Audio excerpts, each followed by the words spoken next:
letting you know that you are heard, and I see people in chat talking. I haven't gotten to the stream BB yet, because I'm trying to be, like, professional, be on my shit and go, hey guys, I'm live, hee hee.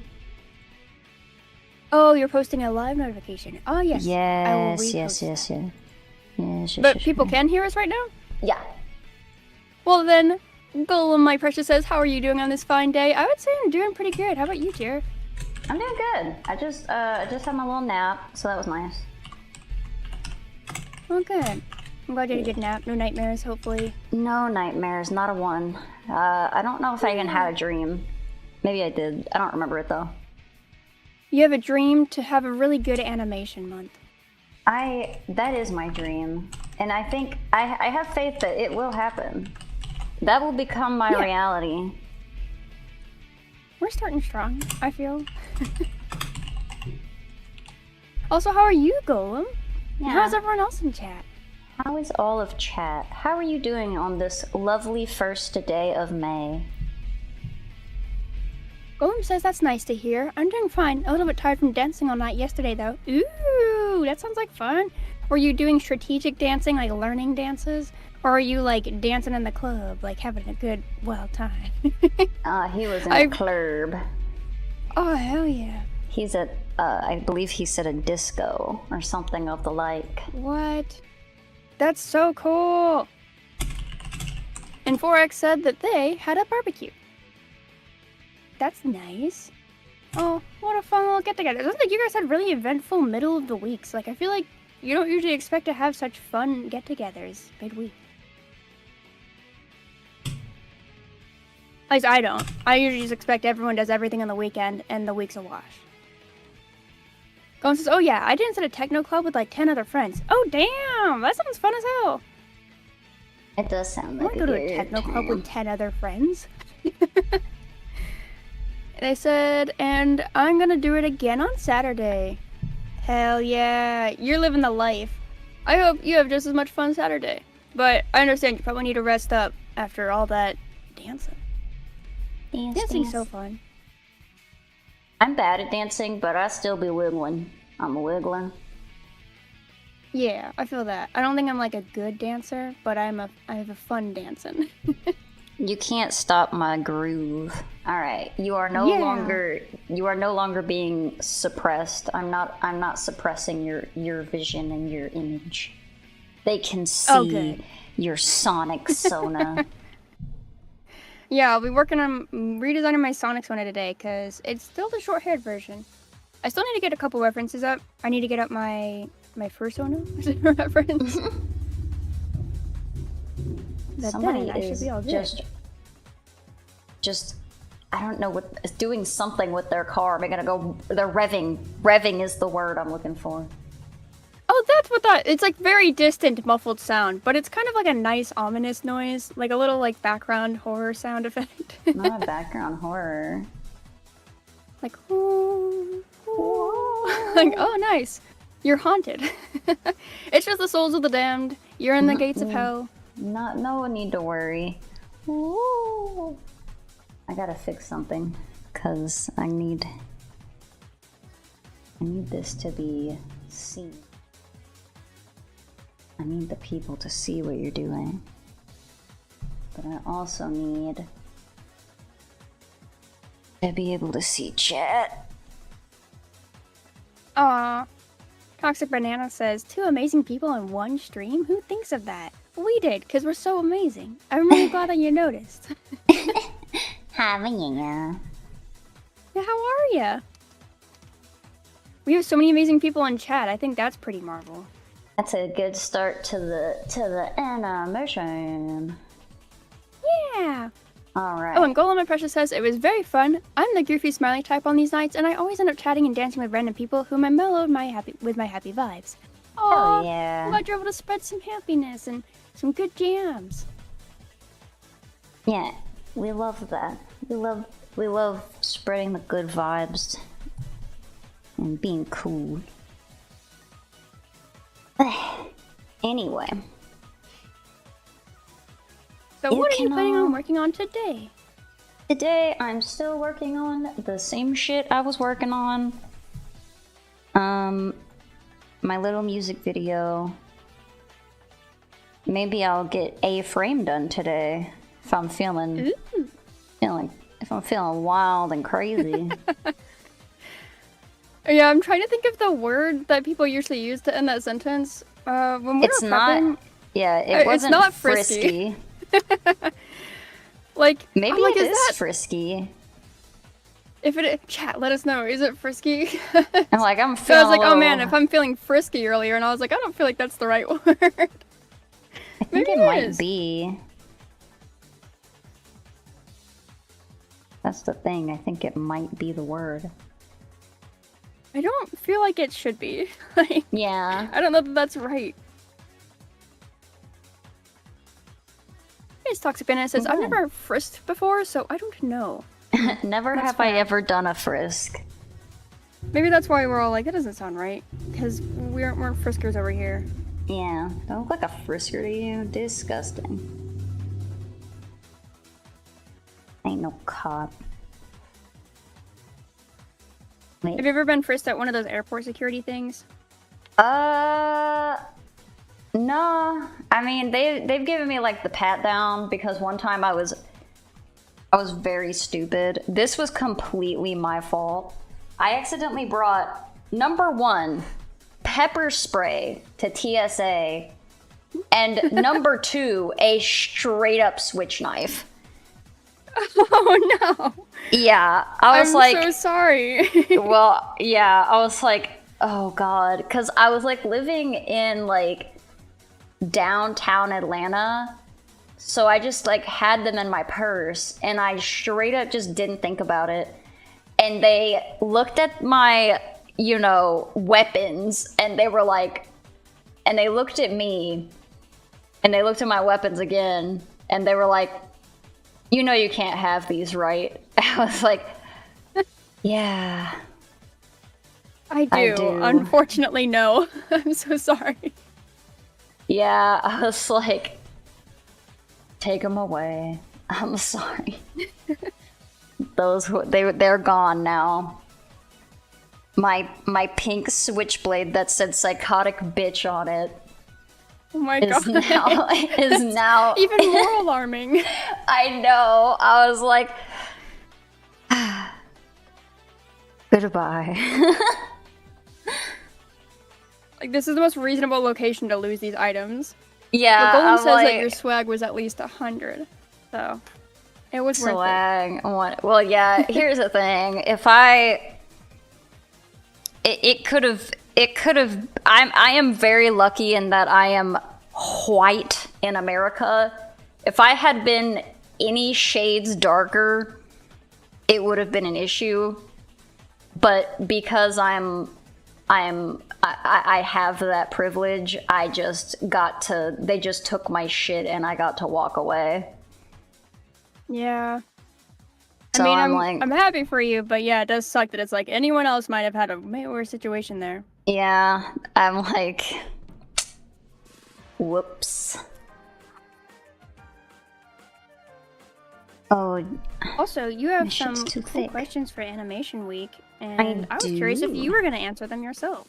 yeah. I mean, here's the thing: is like I'm going to be asking these questions to everyone this week because I think that they're really safe, good questions for people who are just like casual enjoyers or just whatever.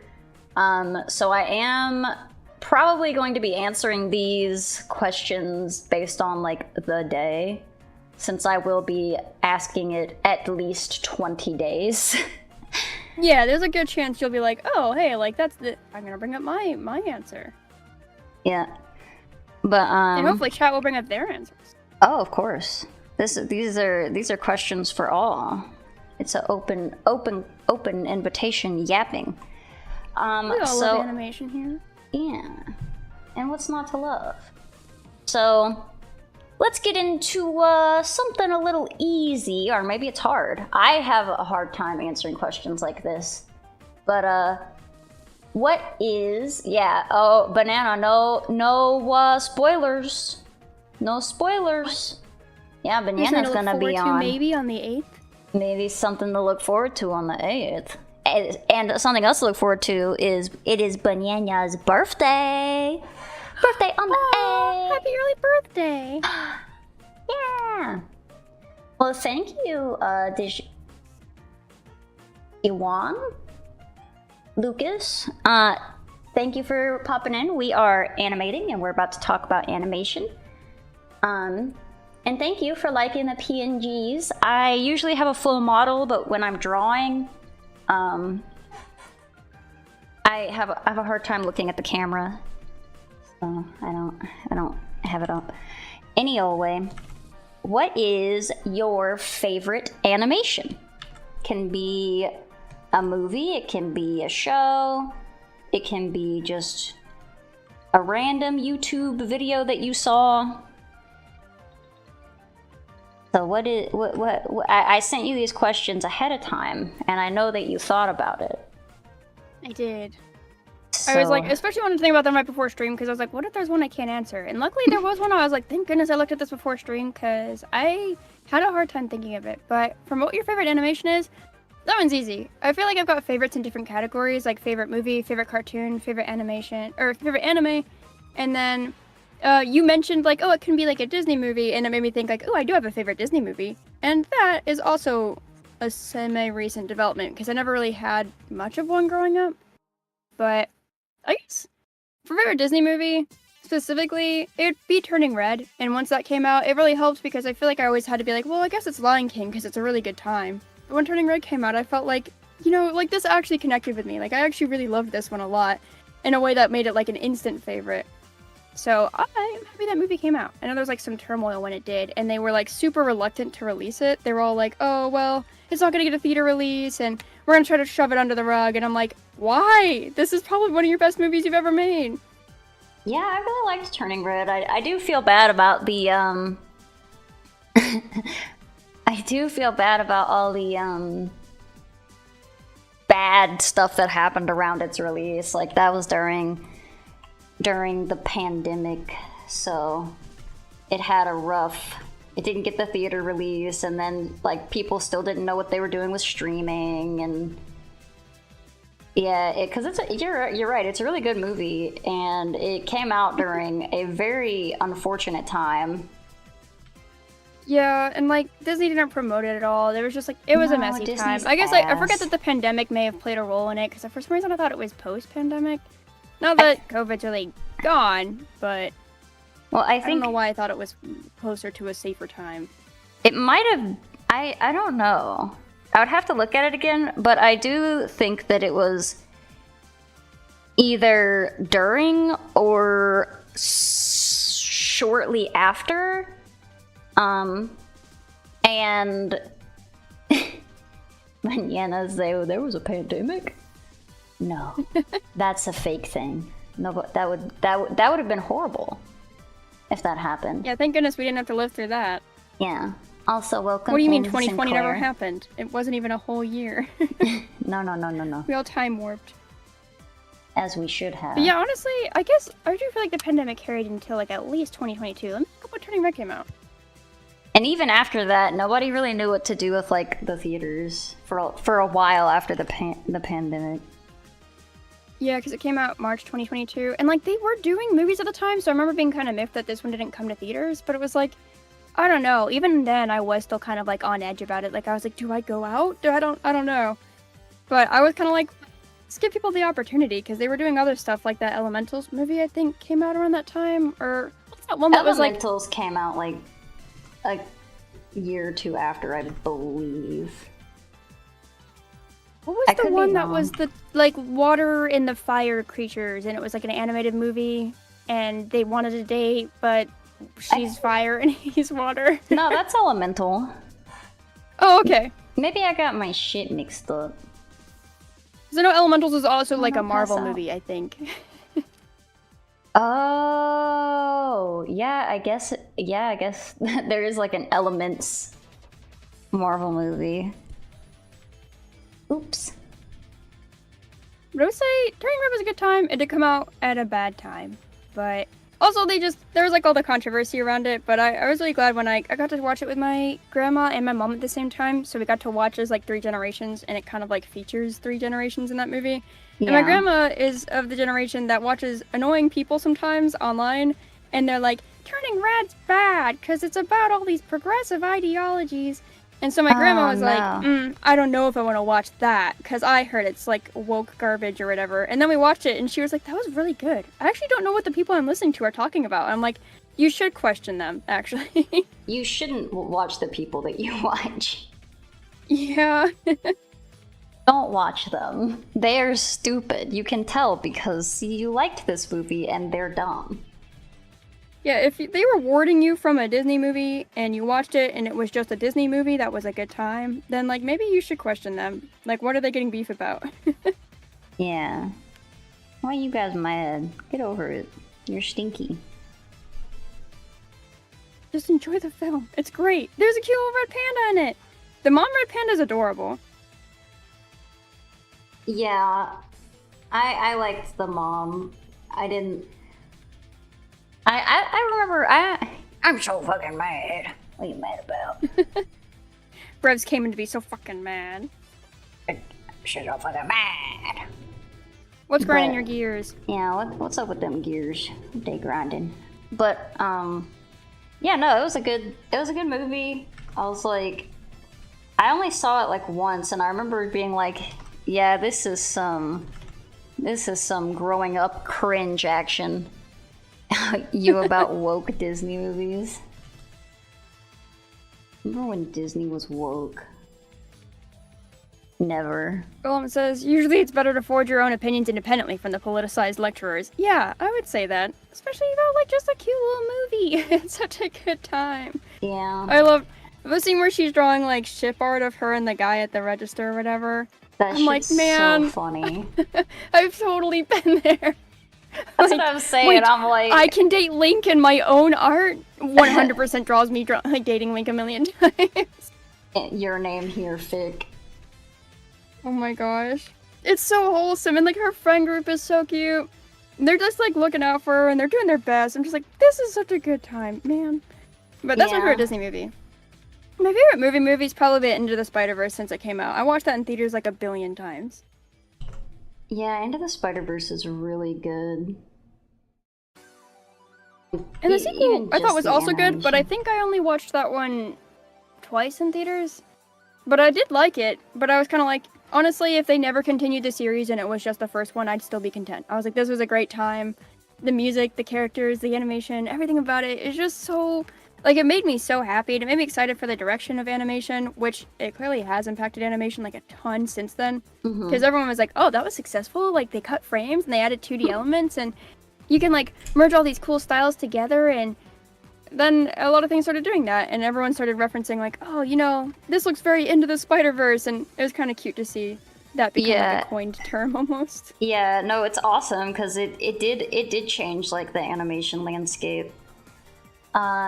Someone in, or Sinclair in YouTube chat says that I believe their favorite movie is, or their favorite Disney movie is WALL-E, or maybe just animated movie, or the Lego movie. Aww. I haven't seen WALL-E in ages. Really good. I've never seen WALL-E, actually. Might have to be one of your movie nights. Which, oh my gosh, I can't believe I missed your last night's movie night! I wanted to watch Blazing Saddles with you, but I had 3 different people scheduling, like, movie nights in their servers. Oh, no. And I was like, I want to go to all of your guys' I chose such a bad day. I'm so sorry. No, it was perfect leading into animation, but I was like, because it's so goofy and animated for a live-action movie. Yeah.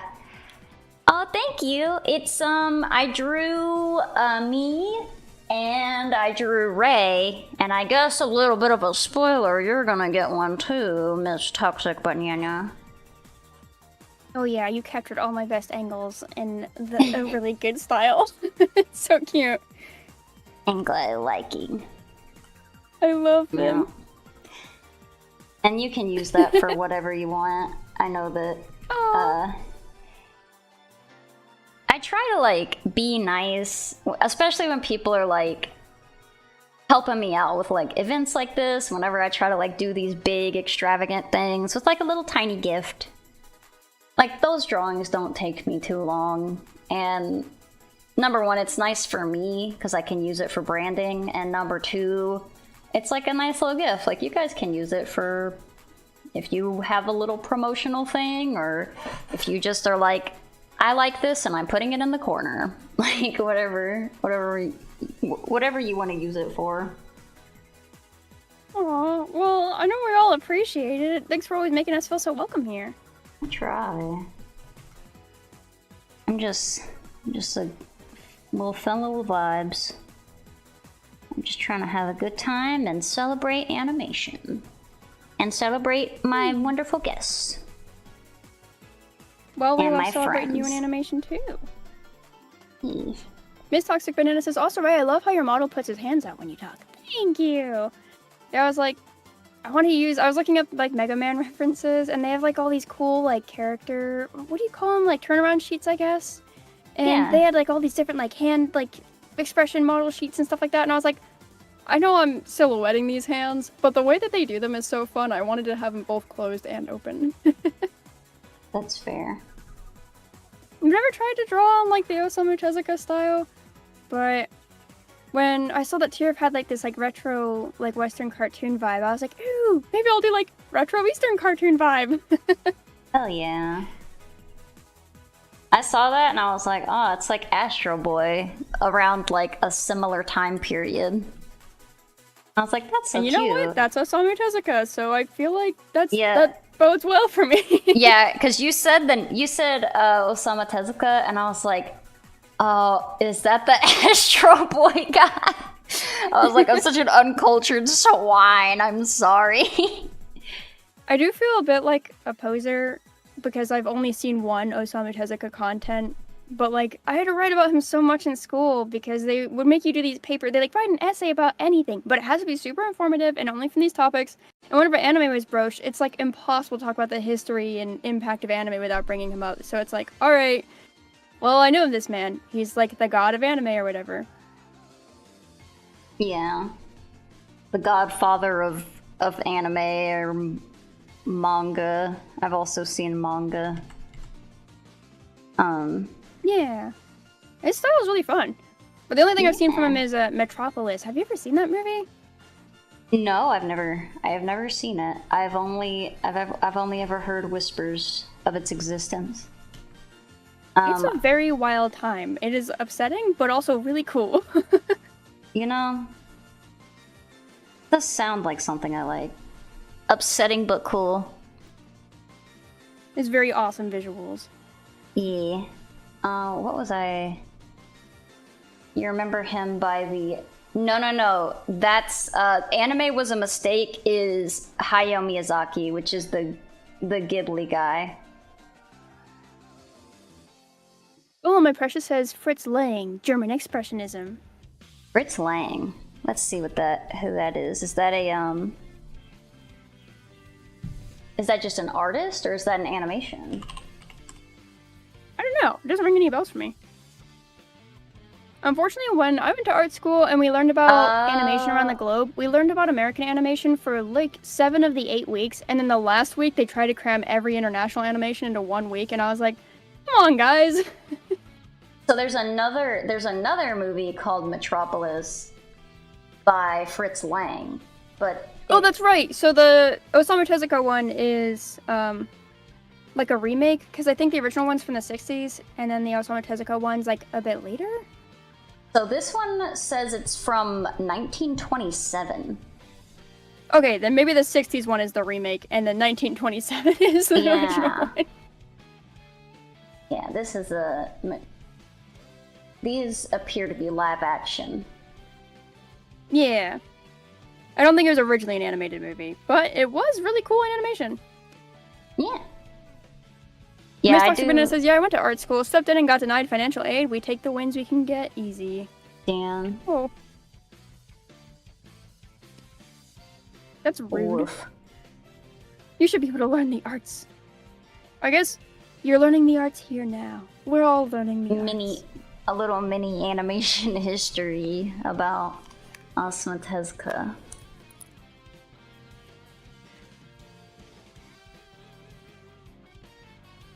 Yeah, art school, I definitely remember a lot of people struggling to get by in it. It was a time. But, I mean, I'm glad I went. But I met people there who ended up not ever like finishing or being able to get through all of it, and I still think that they're amazing artists who do really cool stuff to this day.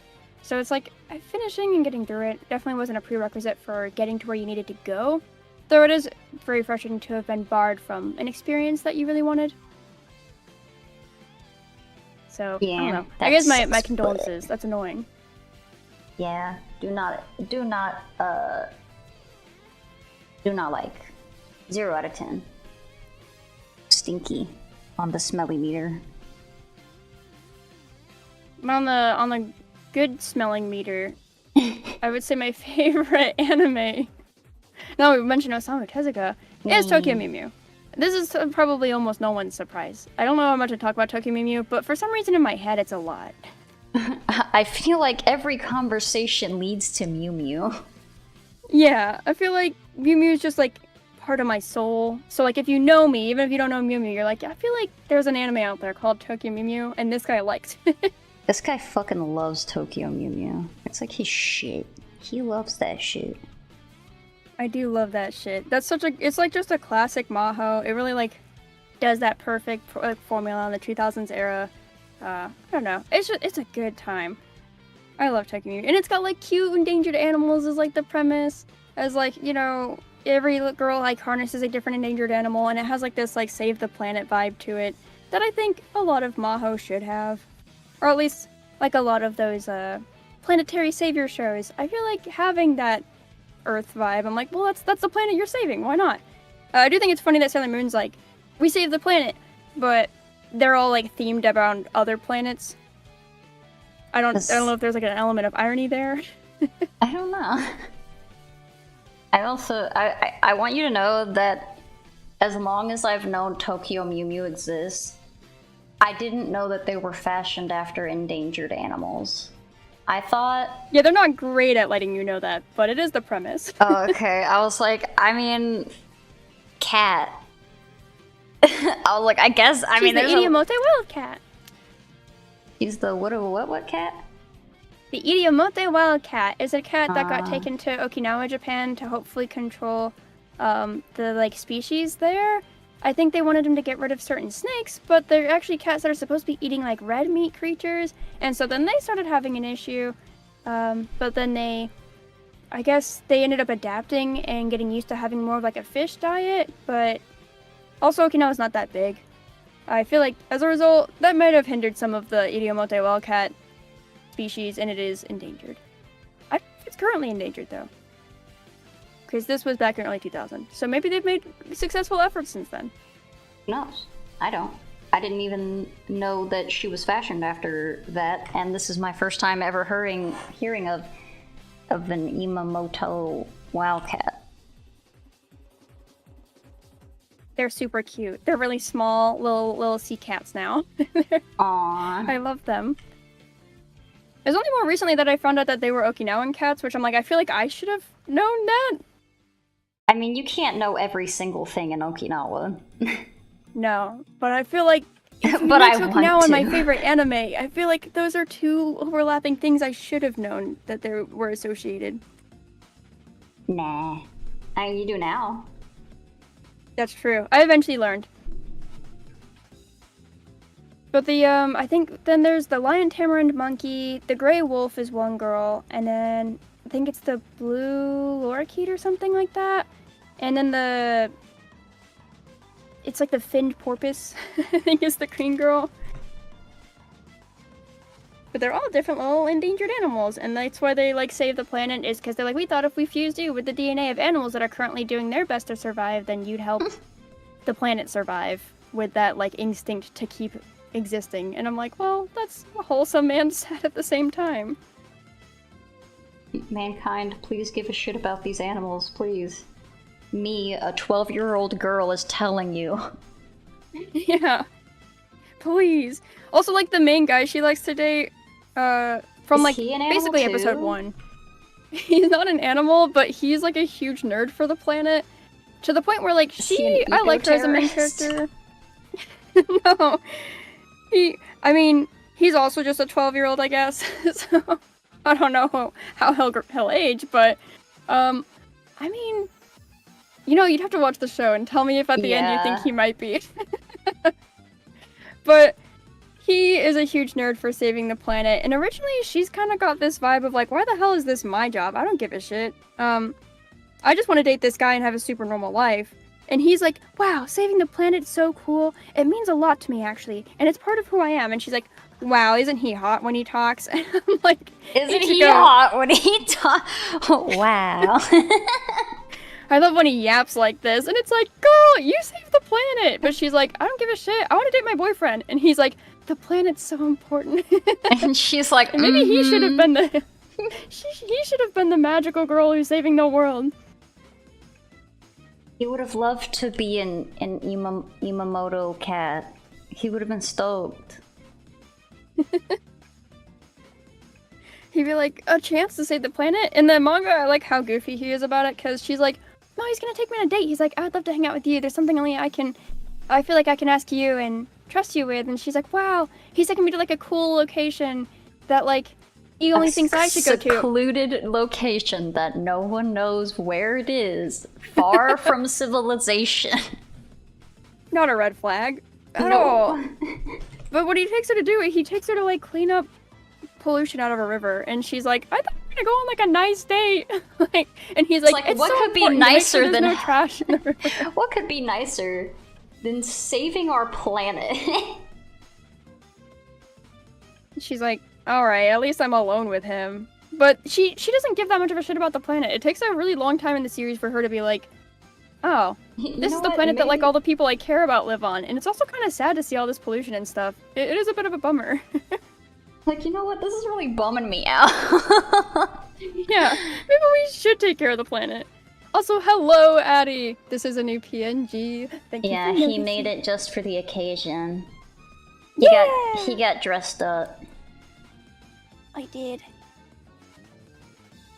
Also, Claire says, favorite anime? 1, and then says, nah, that crap too long. Took a multiple months break, and only now I'm finishing Wano. I think that must be something to do with One Piece. And they say Black Clover is their favorite anime. Ooh, this Clover, that's super cute. I don't know much other than the art, but it's adorable. Yeah, I don't know much about Black Clover, but it says that got them to start reading manga. So that's nice. That was your introduction to, like, manga. Oh, hell yeah. Oh, yeah. I think my introduction to manga was Inuyasha, so... That was a thing. And I was so annoying. Would you say that was a good intro? I mean, I liked it a lot. I don't know if I would recommend it to be other people's intro. But yeah, I liked it, and I would be like, Mommy, this is Rumiko Takahashi. She's like really influential female manga artist. And my mom was like, that's cute. My mom was very supportive of me reading manga. Because they would always be like, no, this is not for kids. It's got titties in it. And I'd have to go, Mom, this book has titties in it, in front of, like, the cashier. Because they would go like, this book isn't suitable for kids. Are you sure that you want your kid watching or reading that? And then, like, I flip through the pages, and then I, like, show the page that has, like, the titties. And I'm like, Mom, this book has titties in it. And she's like, well, I got titties too, and I'm suitable for kids, so... Honestly. I mean, dang, I had to. My mom was the same way, just like, if anything had boobs in it, it was like, okay. Who cares? Like, yeah, it doesn't... I'm like, they're not like... if I'm gonna show it to you or not. I'm like, they're not like doing anything explicit. They just have titties. Yeah. We see enough boob at the beach anyway. Yeah. They just got I grew up on the ocean. And you see beaches in movies all the time too. Even if you didn't grow up on the coast, you'd see so many boob everywhere. Yeah, like it used to be like a big comedy thing. They're like, oh, look at this girl, she got pretty titty. And it's like, well, I did feel kind of bad when I got manga for my 10-year-old cousin, and it was like the cover. It was like My Hero Academia and Seven Deadly Sins was what she was super into. So I got her like the first of each one, and both of them had to advertise with big ass booby ladies on them. And I'm like, I swear this isn't the plot. Like, I swear what I'm giving her is not terrible. Though I don't know so much about Seven Deadly Sins based on what I've heard from it now, but I think she did drop off on that. But I'm like, look, she can watch My Hero. I swear it's not. It's just there is, like, booby ladies in it, but, like, it's mostly just kids in class. I don't know why she's on the back, prominently featured, with her butt sticking out. I'm not giving her anything nefarious, I swear.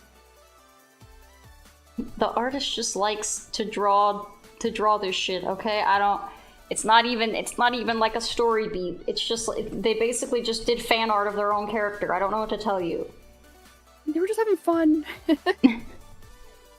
Golem says, my two favorite mangas are GTO and Berserk. Yeah, not very original. I don't know. I mean, I've heard great things about Berserk, but it seems like quite a thing to get through. I've seen those books and they are huge. They're huge, and the homie that drew them was wild. He's like... I've heard good things about him. No. When I say wild, I just mean, like, when you see all the, like, details of them, like, the drawings are just so detailed, and for most of the run of Berserk, it was all traditional, so it's all, like, pen to paper. Damn. Yeah, that's what I mean by wild. No, I think he was a very beloved not artist. Wild insult. Wild positive. Respectfully. Yeah, he was just, like, I guess, like, super passionate and liked what he did. That's so nice. Yeah. May he rest.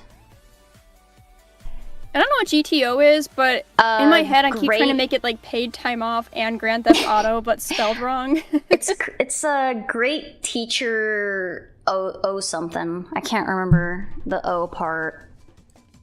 Oh. I've never read it, but it's about like a teacher, if you can imagine.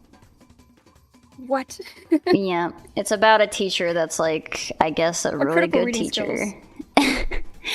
I've never read it. I just know that there's like, I don't know. It's one of those like classics that I've never got into, so I'm like, maybe it's good. I have no idea. I think this might be the first I'm hearing of it. Really? I feel like I've seen it around. I've never, again, like, as you can tell, I don't even know the dude's name, but it's a great teacher, something that starts with an O. Not so great if you didn't cross my path, but very great if everyone's enjoying the manga about it. Maybe not great enough. Not great enough to be in my view, my line of sight. Like you guys are. Onizuka. Also great in my line of sight. Thank you, Addie.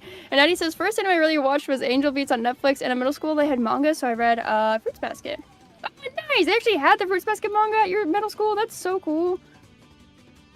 My middle school didn't have, like, anything in the way of manga. It had Emma, and, like, I think that was it.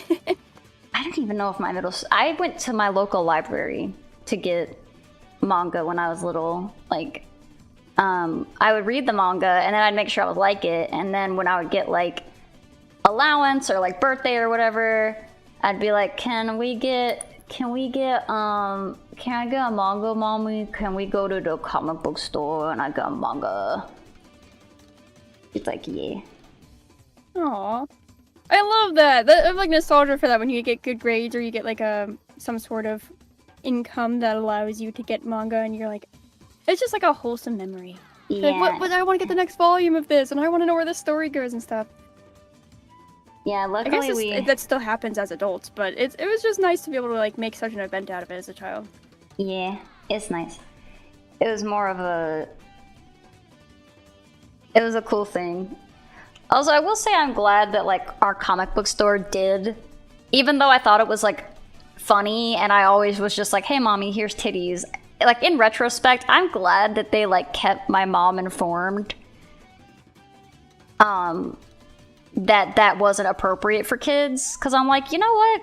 Good for y'all, you know? I guess I just wish it was applied to things that were actually concerning. Like, boobs, not that big a deal. But, like, I don't know. Some of the stuff I read as a kid that I'm like, I don't know that was probably great for children to read were, like, the kind of things that they'd be like, oh, no, that's fine. It's meant for children. And I'm like, I don't know. Like, I feel like maybe we should have been more concerned about, like, the messaging rather than, like, topless people. Yeah, I mean, I think that the comic book guy just saw that it was, like, rated T for teen and saw that I was, like, 9. Yeah. I don't think I guess it's good to care about your community. Like, you don't have any stake in this. Yeah. So I think that was his main thing. But I was just like, you know, in retrospect, I'm like, you know what? Good for you. Because I think most people who, like, work jobs like that are just like, I don't give a shit. Just take your stupid little book, child. Yeah, I'm not raising you. Your head hurts. You hate solving for X, Y, and Z. I'm so sorry you have to do math at so early in general. Actually, all times are not a great time to do math. There's no time of day where math is pleasant. There's no time of day where math is fun and good, unless you're, like, really into math. In which case, every time of day. Yeah, every time of day is a good time for math. I did say more importantly, they read Owen High School Host Club. I did. Did you read that one? Yeah, I have some of the manga. I watched all the anime, and I was keeping up with the manga for a bit. And then I kind of just fell off. I don't know what happened. But yeah, no, I really like Owen High School Host Club. I know people say, like, it doesn't age as well these days. Which, yeah, I mean... It still has one of the greatest NBA icons of all time, though. Yeah, I think it's more the treatment of the dad character. Who, like... Not really sure, like, where they are on the gender spectrum. But they work as a drag queen. And they also live their life, what appears to be, like, a woman. But also, they want Haruhi to call them dad. If I recall. Maybe they're just way more progressive than we're prepared for. They're like, look... Yeah. I don't need to be all one side of the binary. Yeah. And then their daughter was like, I don't need to be any side of the binary. Yeah. You can still call me your girlfriend or your daughter, but I don't have to be anything. Like, I don't give a shit. Yeah, I don't really... It's just, like, I don't know. I think that they also, like, say some terms... You're outdated at this point. Yeah, but I don't remember it being anything hateful. I'm like, I don't know. It could just be one of those things where it's like, ooh, I don't want to have to, like, explain this to people. Yeah, like, it might just come across as ignorant and, like you said, just not aged well. Yeah. But it definitely talks about, like, some cool stuff. And it is just, like, a comedy anime at the end of the day. Yeah, if you can go into it with a grain of salt of the time period and know that it isn't super ill-intentioned, then maybe you can still get what you want out of it. Yeah, I mean, there's, like, tons of things that were, like, that didn't age, like, well, but for their time, it's like, you know, everyone was saying this, or everyone was doing this, that, and the other, and it was, like, progressive for the time period. It wasn't made with ill intent, and it wasn't made to, like, it was made to, like, you know, like, they're like, we like this thing, and you guys are assholes. Yeah. You can see that they are an ally. Yeah. Ultimately. They're doing their best.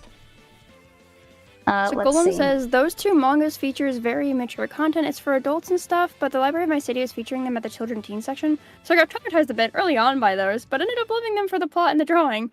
I'm glad if ultimately your life was benefited by them.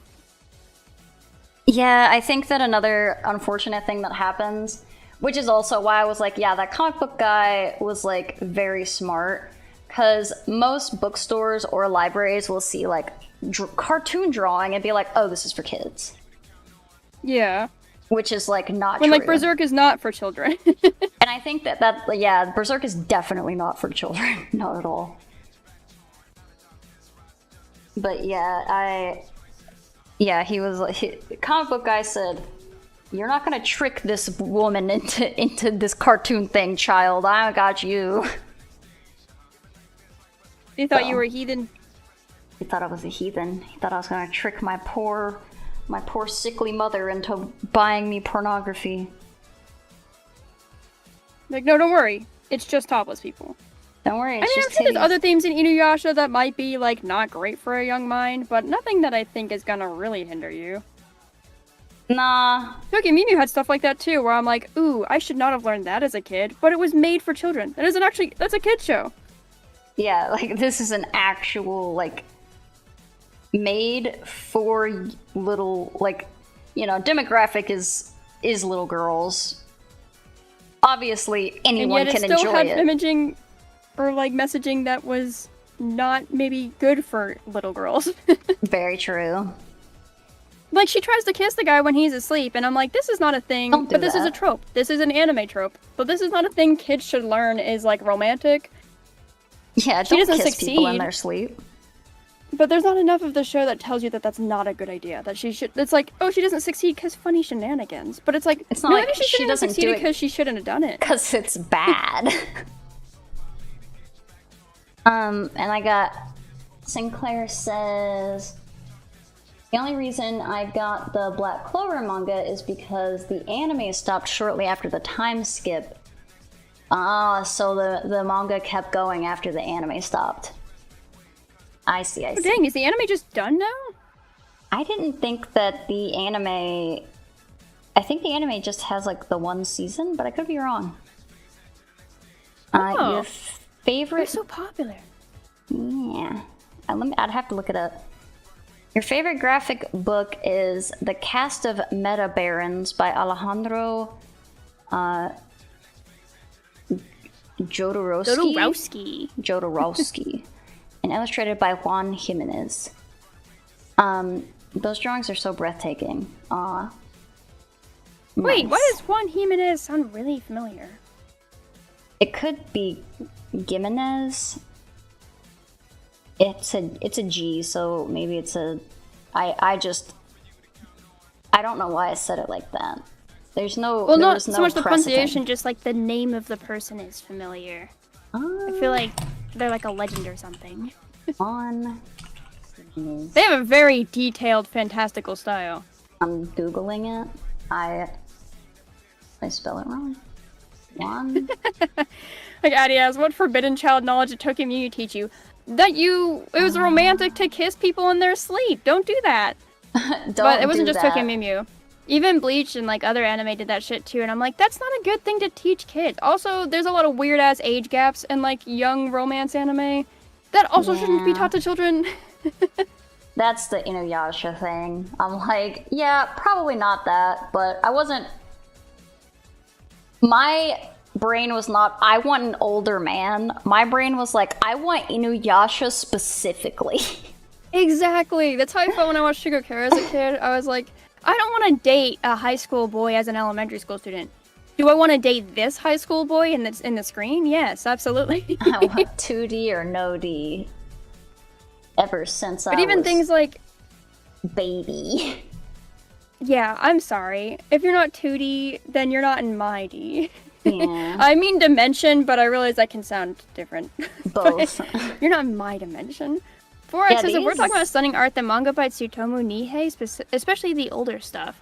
Oh, I'll look it up. Yeah, the Juan Jimenez, these are very detailed and very fantastical. Fantasy. You're free from math. Tsutomu's really cool. Yeah! Escape your math prison. Get out of there. Get out of there. Wow. I don't recognize any of the stuff that this creator makes, but their art is very pretty. I do like their shapely style. Their way of using textures is nice. I have heard of Blame. I've never read it, but I've definitely seen this. I do like this style. Now that you mentioned Oyasumi Punpun, I have never seen that, but Rudy really likes it. Yeah, I've heard of it. It's supposed to be really sad. I'm too weak for sad stuff. That's my thing. Unless I already know it's sad, and then I'm like, I can stomach it, but... Yeah, it's supposed to be, like, very sad. If I, yeah, it's just very depressing. If you ever want me to read something, the worst way to tell me is that it's sad. If you people be like, this is so good, it'll like break your heart. I'm like, all right, well then I'm never gonna Yeah, if you ever want me to see something, and I know that sounds like, you just can't handle like the emotions. I'm like, brother, I got my own problems, and I look for my media to be like happy. I love that Rukia willingly likes Ichigo's closet. What a weirdo. What? That's Bleach, I believe. Yeah, what do you mean she likes his closet? She just likes to hang out in there? Maybe she does. I've never watched Bleach, so I have no idea. I'm in a closet right now. I don't really have room to talk. Well, this is your closet. It's not somebody else. Streaming from someone else's closet, though, is pretty wild. That's insane.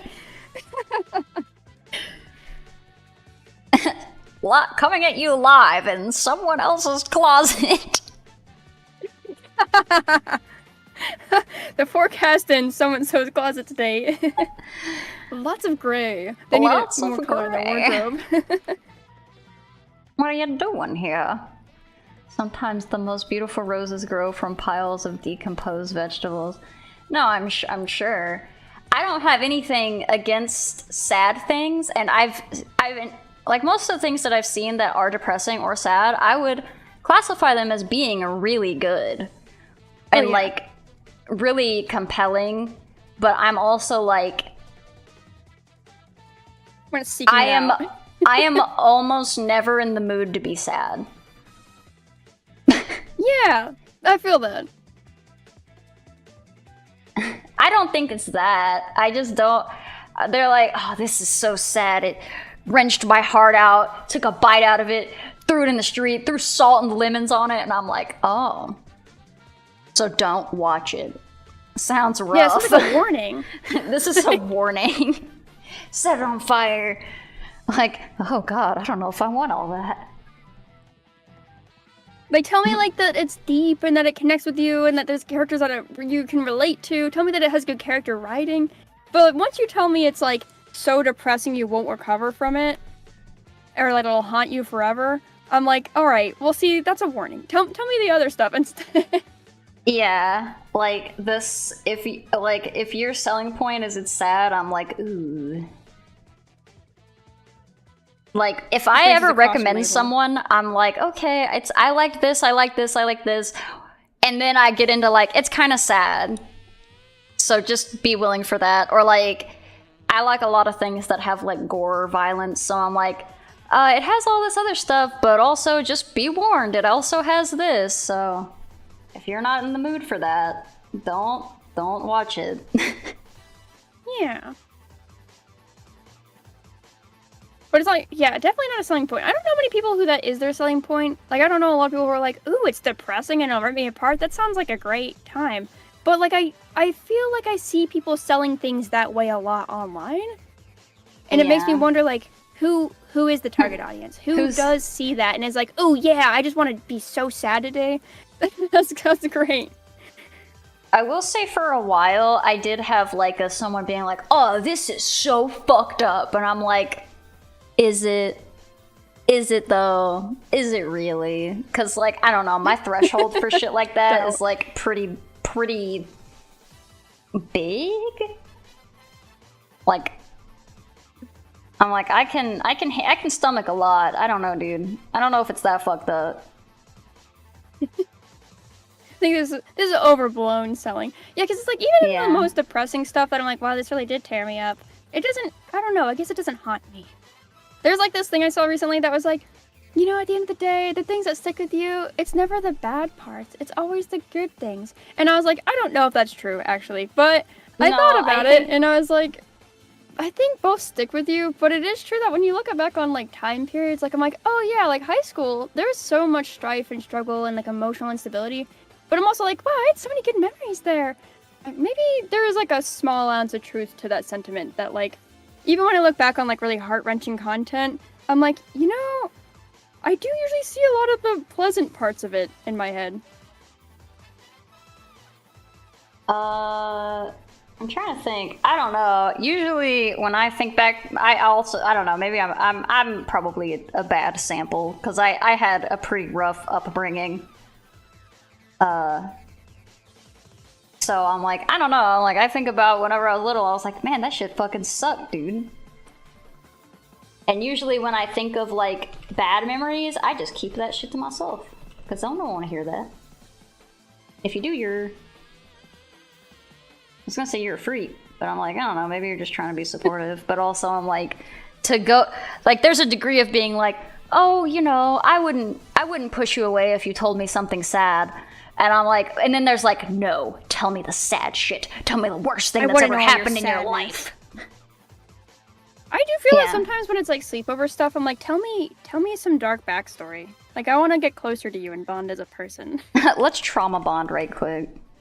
Yeah, I feel like that's part of a sleepover, like, course. You gotta trauma bond a little. I think it depends. Whenever I talk about things, I mostly just like mean in the context of like on the internet. Yeah, in like private conversations is different. Yeah. And it says that means you simply like being sad, of course, Tier. Yeah, if you don't seek out sad content, you must just love being sad on your own merit. You just are like pro-level sadder. And so you're like, I'm not gonna let other people influence my sad. Sorry, I am a professional being sadder. Alright? I don't need your help. I gotta figure it out. I'm a professional depresso here. Alright? I'm Professor Depressor. That sounds like a tier of alt. Like, cause you're tier of Misu. Like, that's like tiramisu. You could have like the depresso, where it's like the espresso. Like espresso. That's funny. Like manic sad. That's like my dark applier. Yeah, depresso is your dark applier. That's funny. Gollum says, I'm showing movies to a friend, and the best thing she said was, "I've never seen something like that." What a reaction. Yeah. Hold on. Goodbye. Far away, Tira. I'm so far. I've returned to the closest. Cool Ranch or Nacho Doritos are your favorite? I don't like Doritos. Is that weird? I don't think that's too weird, but I'm not. Oh, never mind. I guess I'm a freak. Yeah. I'm sorry. I do make the rules here. That is true. On your channel. On my channel. On my stream. But no, I mean, I don't think disliking any food's weird. Nah, I just feel like a lot. I don't know. Actually, I don't know. I've had a lot of people who are like, yeah, I don't. I think it's such a neutral. Like, nobody gives a shit. Yeah, once you get older, you stop being like, what? You don't like chocolate? You're just kind of like, okay. Yeah. I've met enough people from walks of life with different tastes. I don't care anymore. Yeah, if you don't like chocolate, that's fine. I don't give a shit. But if the question's what's your favorite Dorito, I will weigh in that the Salsa Verde Doritos are pretty good, but they aren't across the entire region, and I live somewhere that no longer has them. So they're really good, though. I don't think I've ever shown someone a movie, and they've been like, I've never seen something like that. But I think when I introduce a movie to someone, my hope is that it becomes a conversation. Like, we can talk about it. I think that could be a fun start to a conversation. Like, I've never seen something like that. I'm like, oh, like how so? In what way? And be like, well, I've never seen like a genre like that, or I've never seen it animated like that. Like, I think that can lend itself into good talk. Yeah. But I guess if that was all someone had to say, I'd be like a little like and? And what else? Yeah, I think the worst thing is when you show someone something and you're like, what do you think? And they're like, it was okay, full stop. Honestly, my mom consumes content like that, so I know whenever I watch something with her, that's how it's gonna be. Like, I showed her all of the Owl House, which is a weird seg back into their first question of Animation Week. What's your favorite? That's my favorite cartoon. Really? And I showed it to my mom. Yeah, I love the Owl House. I've not watched it twice, but I watched it the second time, which is because I found it, like, I think this year or, like, last year was the first time I watched it. And I was like, damn, this is so good. I wonder if it'll hold up on a second watch. And I just finished a second watch with my mom. And it did. It held up on a second watch. I'm like, yeah, this is my favorite cartoon. This is really good. I would say maybe tied with Craig of the Creek, but they're so different it's hard to compare them. That's very fair. This one's like the episodic, like, fun slice of lifey, and the other one's like an interesting narrative that, like, develops over time. So I would say they're different enough. I almost want to say I like them both the same, but I like rewatching Craig too. But yeah, my mom, she watches content like that, so she was like, I liked it. I wouldn't have finished it if I didn't. And I'm like, all right. Anything else? And it's like, no, she doesn't have anything else to say. I'm like, did you like this character? And she's like, yeah. I'm like, okay. That's about it. Yeah. I keep having that experience with people who, like, a lot of people are like, Sinners just came out, and I keep, like, they're like, oh yeah, did you see Sinners? And I'm like, yes, I did. I'm like, what did you think about it? And they're like, it's really good.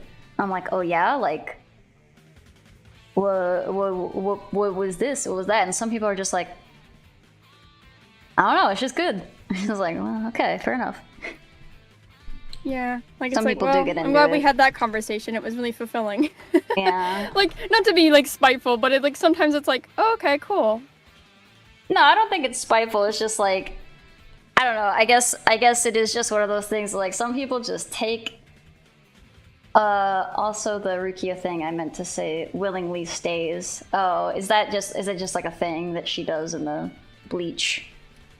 Or she just hangs out in his closet. That's where she lives. I guess so.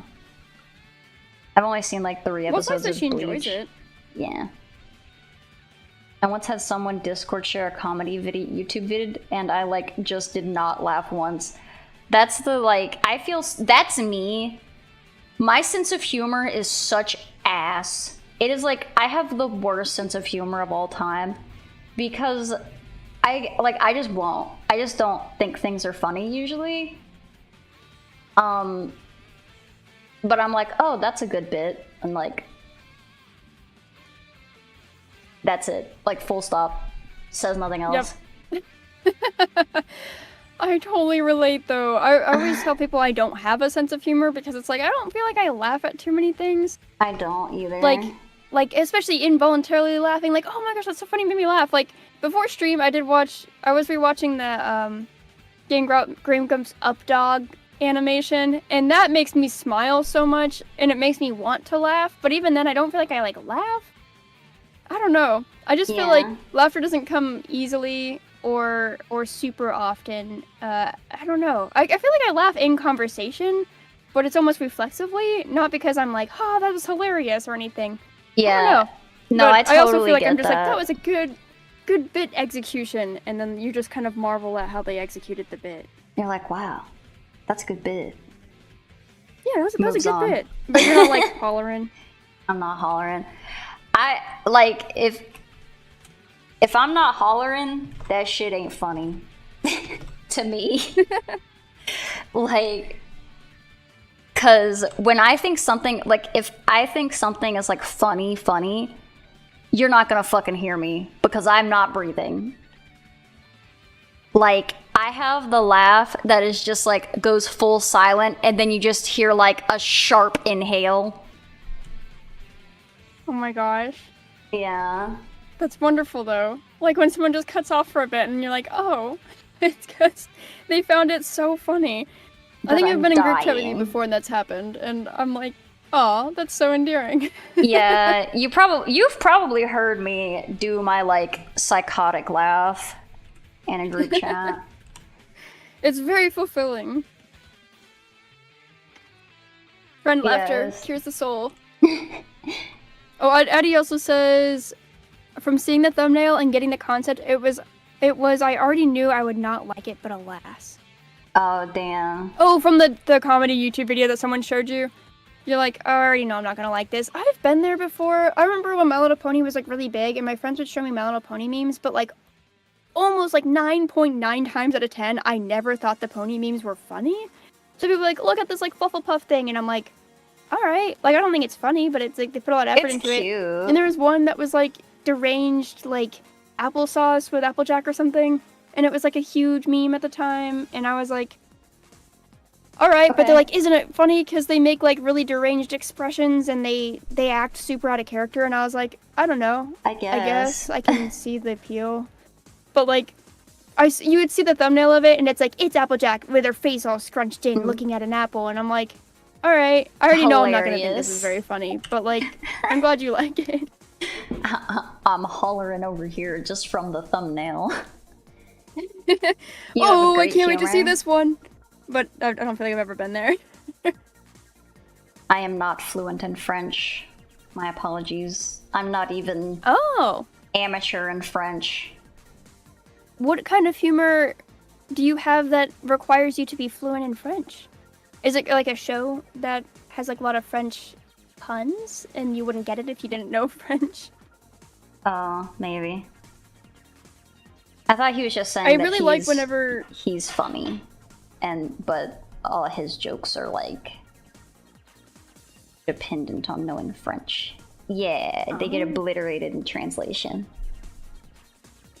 I did like whenever Miraculous Ladybug was first coming out, I did watch the first couple seasons of it, and I would watch it in Korean, French, and Japanese, and I would see like all the I'd watch it in I think Korean, French, and English. And I would like to see how they executed language jokes differently in each one. It was really awesome because like they do a lot of puns, and I'd be like, how are they going to do that pun in this language? I loved that. It was just like a fun lesson, I guess, in how like language-based humor can go. Yeah, I always think that's really cool. I know that people are like, oh, it doesn't really work in this language or it doesn't really work in that language. I'm like, oh, but I'm curious of how they try. I would be surprised at the times where like the French wordplay. Miraculous Ladybug would do a joke where they did English wordplay. Like they would say something in English and that was the bit. But then in the English version, they wouldn't say the thing. They would say something completely different. And I was like, that part was in English. Why didn't you just keep it? Yeah, I've even, seen like, that say happen a phrases. lot. Of especially in anime, they'll just be like, I don't know, why did you change that? That was in English. Why did you change that word? Like, I thought it There was was a lot of effort. Yeah, I like whenever Beastars.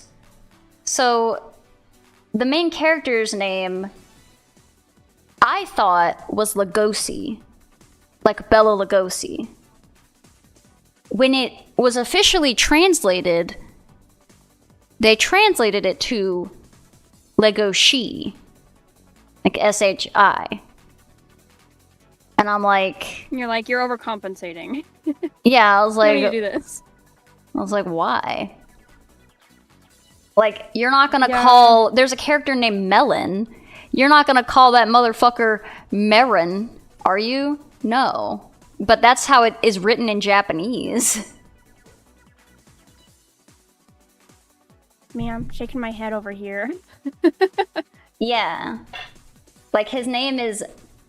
Ever seen Steins Gate? I saw a couple episodes. I never finished it because I'm a loser, and for no other reason. Ooh, I would love to watch Steins Gate someday. Yeah, Steins Gate, the couple episodes I saw were cool, but I never saw all of them. Like Spoonerism, Contrepétier, Contrepétier. Who on it?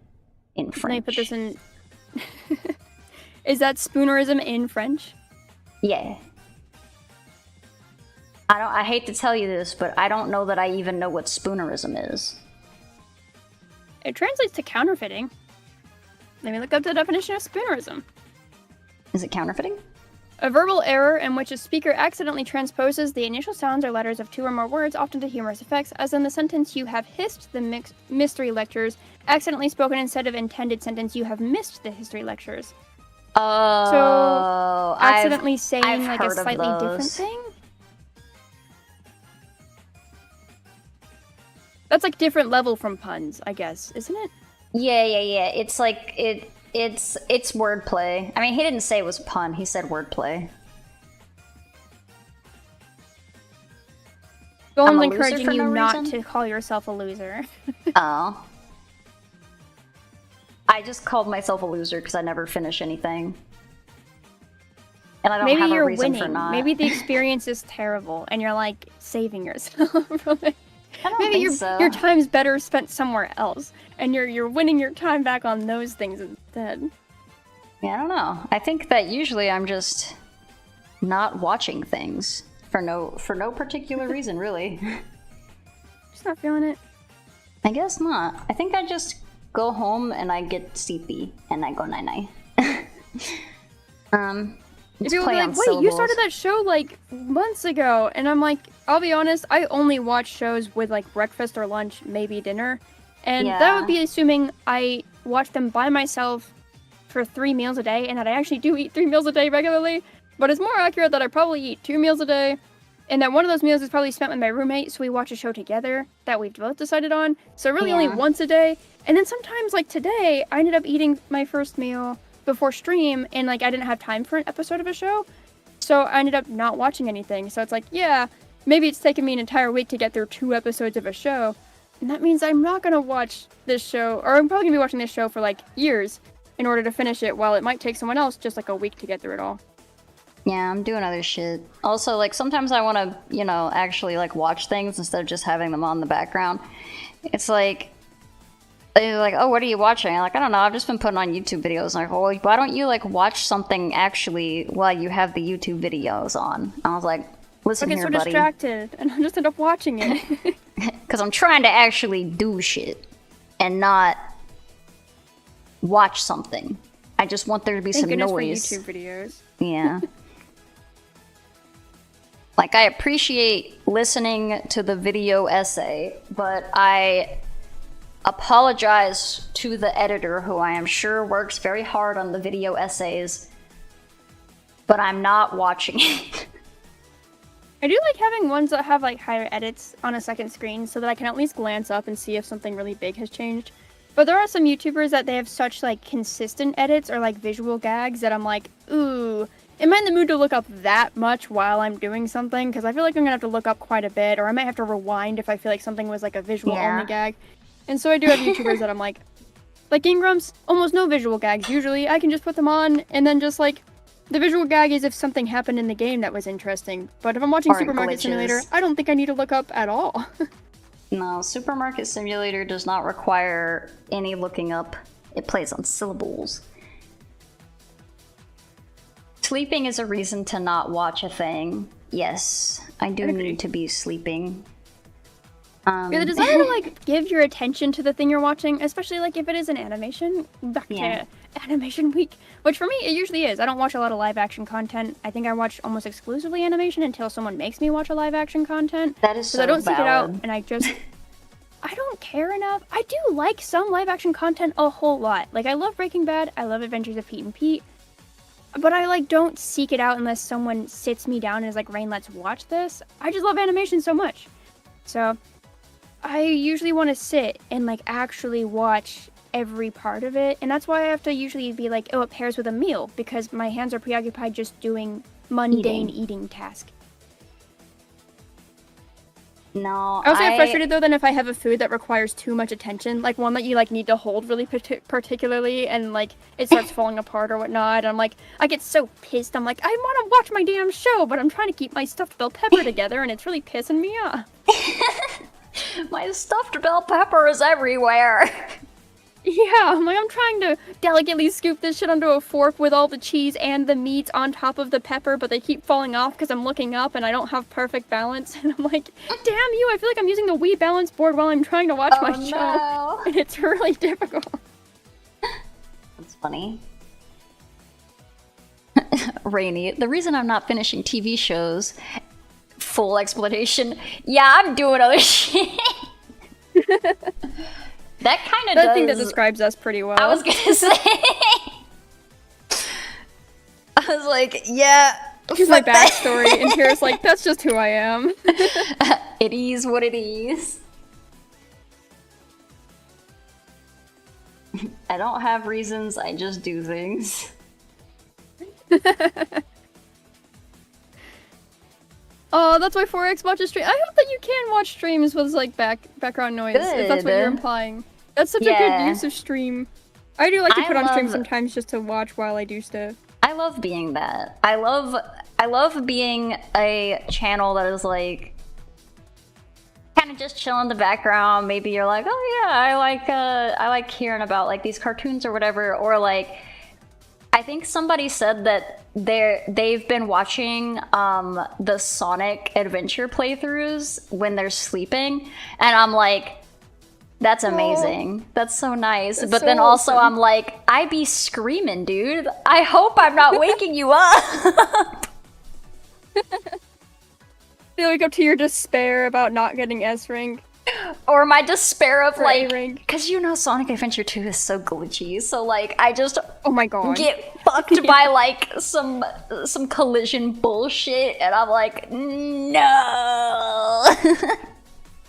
Yeah, if something was buggy enough, I would just make Brevs play it. I was like, I'm sorry. This is you chose us to play this game. You have to do the suffering part.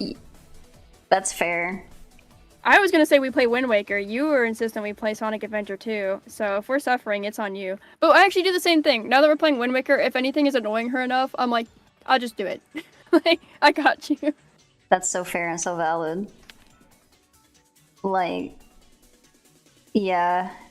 If I ever share a game with someone and they don't want to play it, I am fully willing to be to be the Let's Player for them. Yeah, if they still want to experience it. Like, yeah. I would definitely play through all of Wind Waker if Brevs was like, this is a terrible time, but I really want to see where it goes. I'd be like, alright. Absolutely. I'll play Wind Waker for you. You can watch things without food, but you always need to watch. That's very fair. You're cooking duck breasts with potatoes roasted in duck fat. Ooh. That'll be nice and crispy. Ooh. What? Goodness gracious, that sounds delicious. Hi, Intruder. Welcome also, hello, in. Intruder. You're on a lunch break. Well. We are arting. I'm trying to. Lunch is delicious. We were actually talking about watching things while we eat. What a coinkadink. Yeah. I'm with you, Addie. I also feel like I need to watch something while I eat. Like, it'll kind of throw me off. There have been times where I make a concerted effort to not watch something while I eat, where I'm like, I guess I'll read while I eat, or I'll catch up on something important while I eat. I hate making food time, though, like a productive thing. Like, I'm like, oh, but I have to, like, do this call, or something like that. And it's like, well, I guess I'll do that instead of watching something while I eat. But I make that such a rarity because it's so jarring. Like, I feel like it's so much nicer to just let the food be, like, part of an experience, I guess, rather than, like, making it something I'm annoyingly doing while completing a task. I think my issue is I don't like doing things that are necessary biological needs. Yeah, it's a chore. Yeah, I don't like doing them. So I'm like, if I'm gonna fucking eat some shit, unless it's like something like a McDonald's French fry where I'm like, this shit rules. When it's just like a regular have to feed the meat mech, I'm like, ugh. And I like my food. I'm just lazy and I don't want to cook. So I'm like, I'm gonna get food and I want it to be enjoyable because I have to do this stupid thing and it takes time. So I'm gonna watch something I like. Yeah, make the chore as pleasant as possible. Give as much good association to it as you can. Yeah, I gotta Pavlov myself into eating. Like, ooh, I want to watch Moon Girl. Maybe I'll eat some food with it. Yeah, that's why I'm like, I'm gonna watch some stuff. I'm gonna eat some popcorn. I like popcorn though. Natty says, I've had good times playing a game while someone watched on Discord or whatever. Yeah, I love that. I love having a little Let's Plays with friends online. Is that not what streaming is? On most occasions. Yeah, honestly, little Let's Plays with your friends online. I got to catch Ergo and Grezzy do more of the Ace Tourney. I was so stoked. I was like, hell yeah. Yay! I feel like I always wake up and see the like stream end notification, and I'm like, no! That is tragic. Yeah, Gollum is saying that he is very French. He loves cooking, and he really is into food, and he goes out and is about free love at the discotheque. Which is just about as French as it gets, I think. That is pretty damn French. From my limited French knowledge, that's really impressive. What a patriot. Oh my gosh, yeah, the food you're cooking sounds wonderful. And so does a disco. I think I have... I don't know, I guess I've been to clubs and what have you, but I don't know. Usually if things are like super crowded, there's gotta be something else going on there. Like if it's a convention, and I'm like, I like the convention. If it's just like there to dance, I don't know. I don't know about that. But I think... But like, I don't know, because I like concerts, which, I mean, I guess it's just, you're just there to dance, but it's a specific person I'm there listening to. Yeah, there's like a performance element there. I mean, I would imagine there's a bit of that in the clubs. It's just a different vibe, I guess. Maybe I would like a discotheque better. Don't know. I would love to go to a disco. If there were clubs near me, maybe I'd go to them more now. Because I feel like I've only ever been to them with company that wasn't my favorite. Like, I would like to go with good company or by myself sometimes.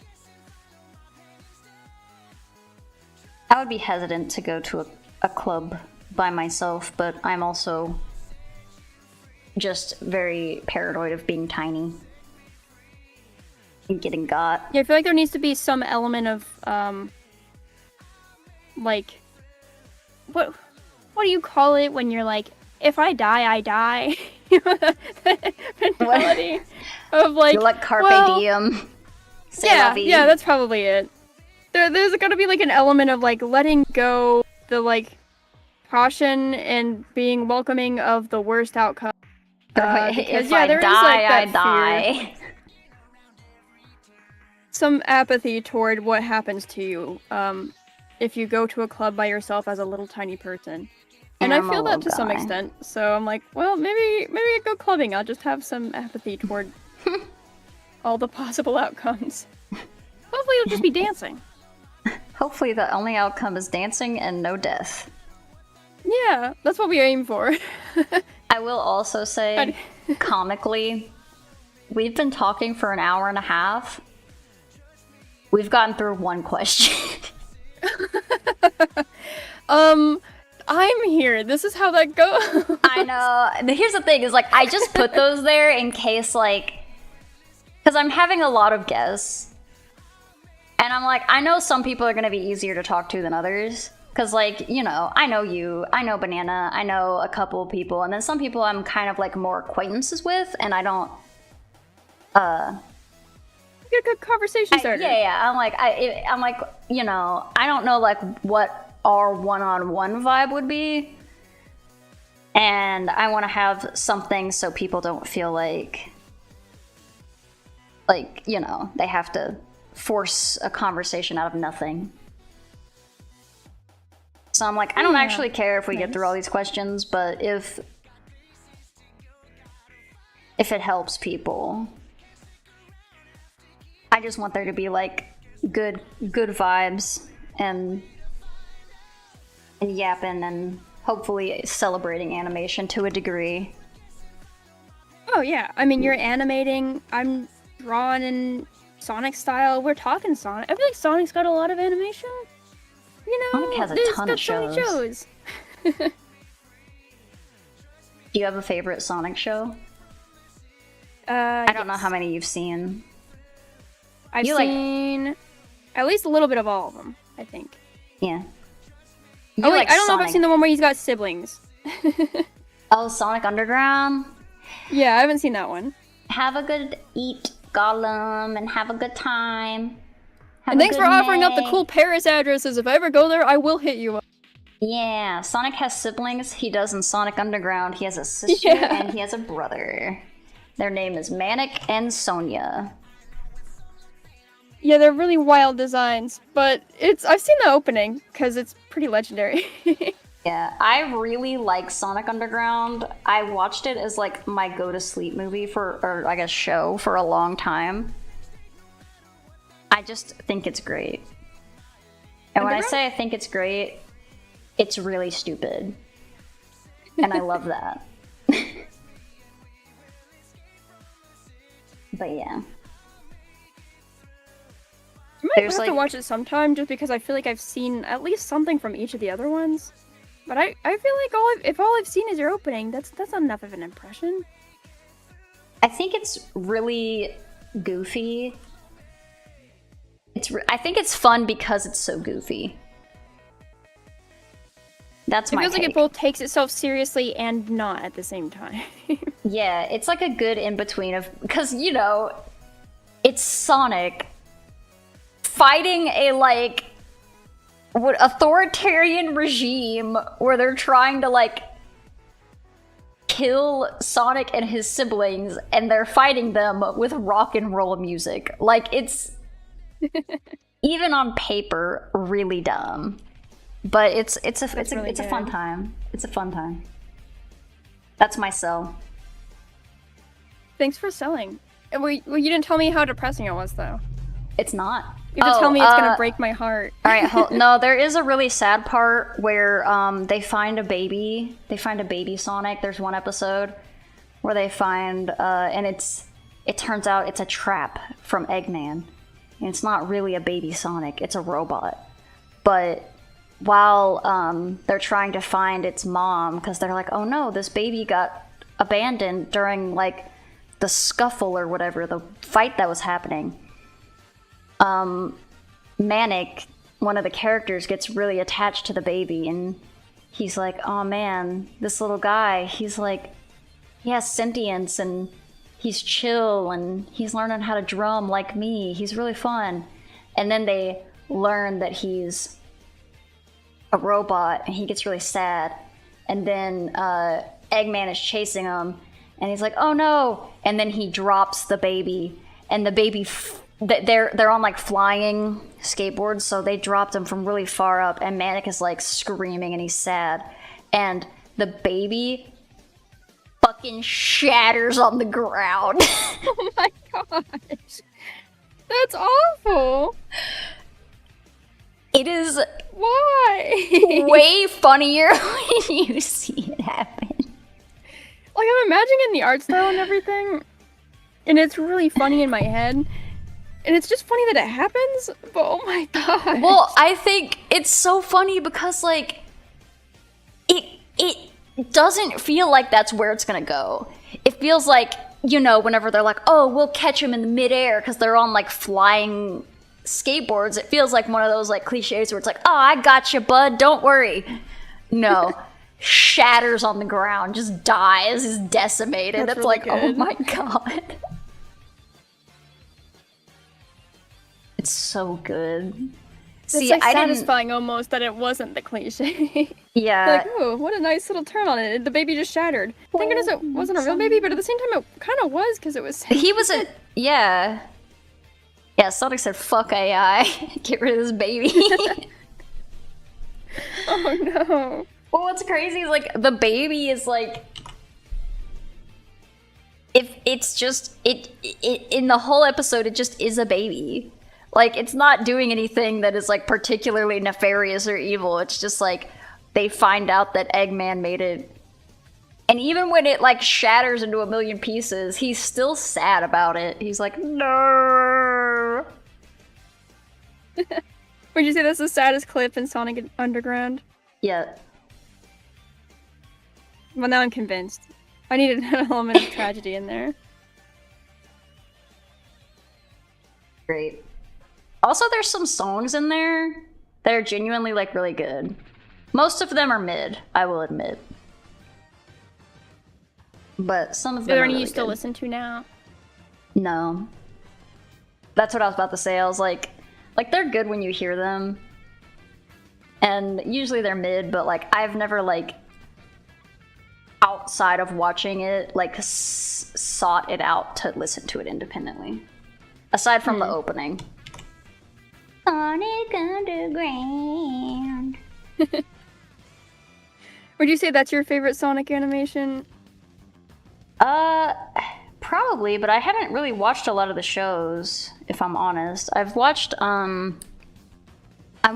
a good bit of Prime. I never finished it, and I thought it had a lot of promise, and I thought it just kind of like kept fumbling the bag. I'm like, this could be really cool, and you guys are like not taking advantage of this cool. Is the Sonic OVA? Is that the Knuckles? With Knuckles? Yeah, where Knuckles has got the cowboy hat and it's got like the princess girl with the cat ears. And Metal Sonic's like the enemy. No, I haven't seen that. I should watch it. The thing is, like, I haven't watched a lot of Sonic shows. So my knowledge on it is very minuscule. And you've played more games than I have, I think. So I feel like there's like that thing with Sonic fans. Like, have you seen more of this, or have you like consumed more of this part of the content? It's like I feel like I've consumed more of the like media side. But I think you've consumed more of like the video game aspect of Sonic. And even then, I don't think I've even played that many of them. But you've played Heroes. I feel like I've never played Heroes, but someday. Heroes is really fun. I don't know that the like story is as compelling as some of the other ones. It's got a fun story, but it's just like, I don't know, it doesn't have anything like much deeper than we gotta stop Eggman. And that's fine. It's just fun. Yeah, I mean, it's cool just to have all your characters on screen at the same time. It's a fun gimmick. Yeah. Intruder says with the president's cat girl daughter. Yeah, I don't know why she's a cat girl, but I respect the decision. And then there's Rain, who played the Sonic Choose Your Own Adventure books. Oh yeah, I've done that. I watched some of those. I watched you and Ergo do some of those. Those seem like really silly. They were very fun. I think one of my favorite ones is the one where we lost our mind. Like, it was like the worst book of all of them. Sonic Mind Break, or? Yeah, it was one of the books was built so well. It really felt like you got to like, there were so many different places you could have gone and like different like lore you could figure out about the world in that story, and it was so well made. And then we read one that was just endless maze central, which in Choose Your Own Adventure books has no agency. It's just choosing left or right over and over again, and it's like, I hope something good happens, I guess. And the whole book was like mazes, and there's so many pages were missing. We were losing our minds. I was like, nothing is happening, and the ending was super anticlimactic. I feel like I like lost it, but I lost it with a friend, and I feel like it's a very treasured experience. That's lovely. Then was one of my favorite ones, even though there was really like well-made ones. The one that sucked the most was probably one of my favorite experiences. I couldn't even like talk properly by the end of it. That's fair. It's like reading really bad fan fiction where you're like, I have no idea what the fuck is going on, but I'm cackling. I'm like, another maze! Another maze! I'm gonna start crying!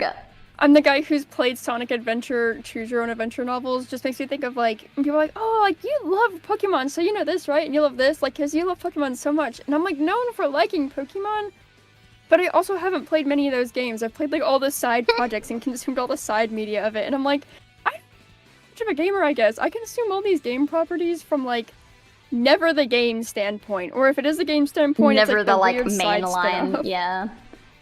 Like, I played the Flash game where you can make your own Sonic OC. I did do that. Sonic Heroes. It was fun.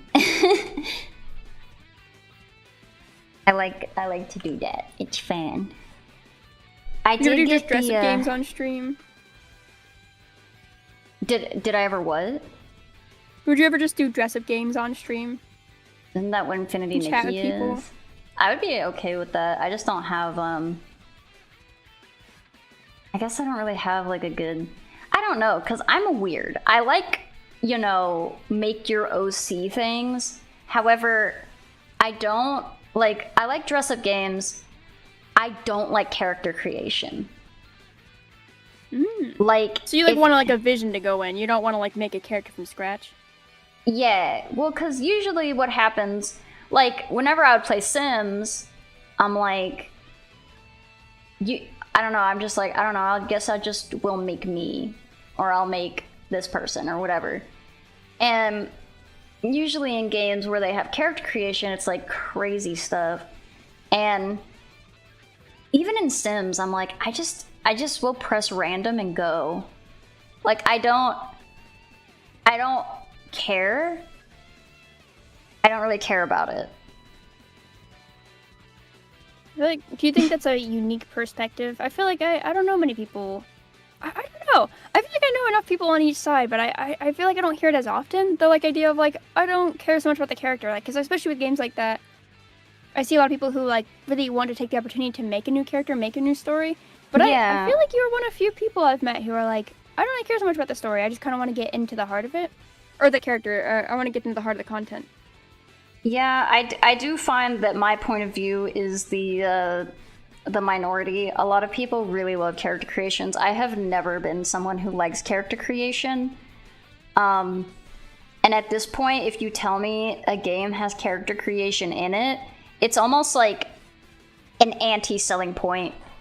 You're like, oh, it's got crazy character creation. I'm like, I don't care about that, like, at all. That is not... You're like, oh, that's just one other step to getting into the game. Yeah, I'm like, I don't give a shit. Like, why am I making this character? You make the character. You made the game. Give me a character to love. I don't want to make my own character to love. I can do that in my brain by myself. I don't need to spend $60 to do it. You give me a character I want to love. Yeah. You can get attached to like Link and Sonic and Travis and stuff. Yeah. Intruder says, I'd rather RP a defined character personally. Oh, okay. Well, seems like they're on board of like the concept of like, you know, give me a character to get at with rather than making your own character. I don't know if I have a preference. I like both.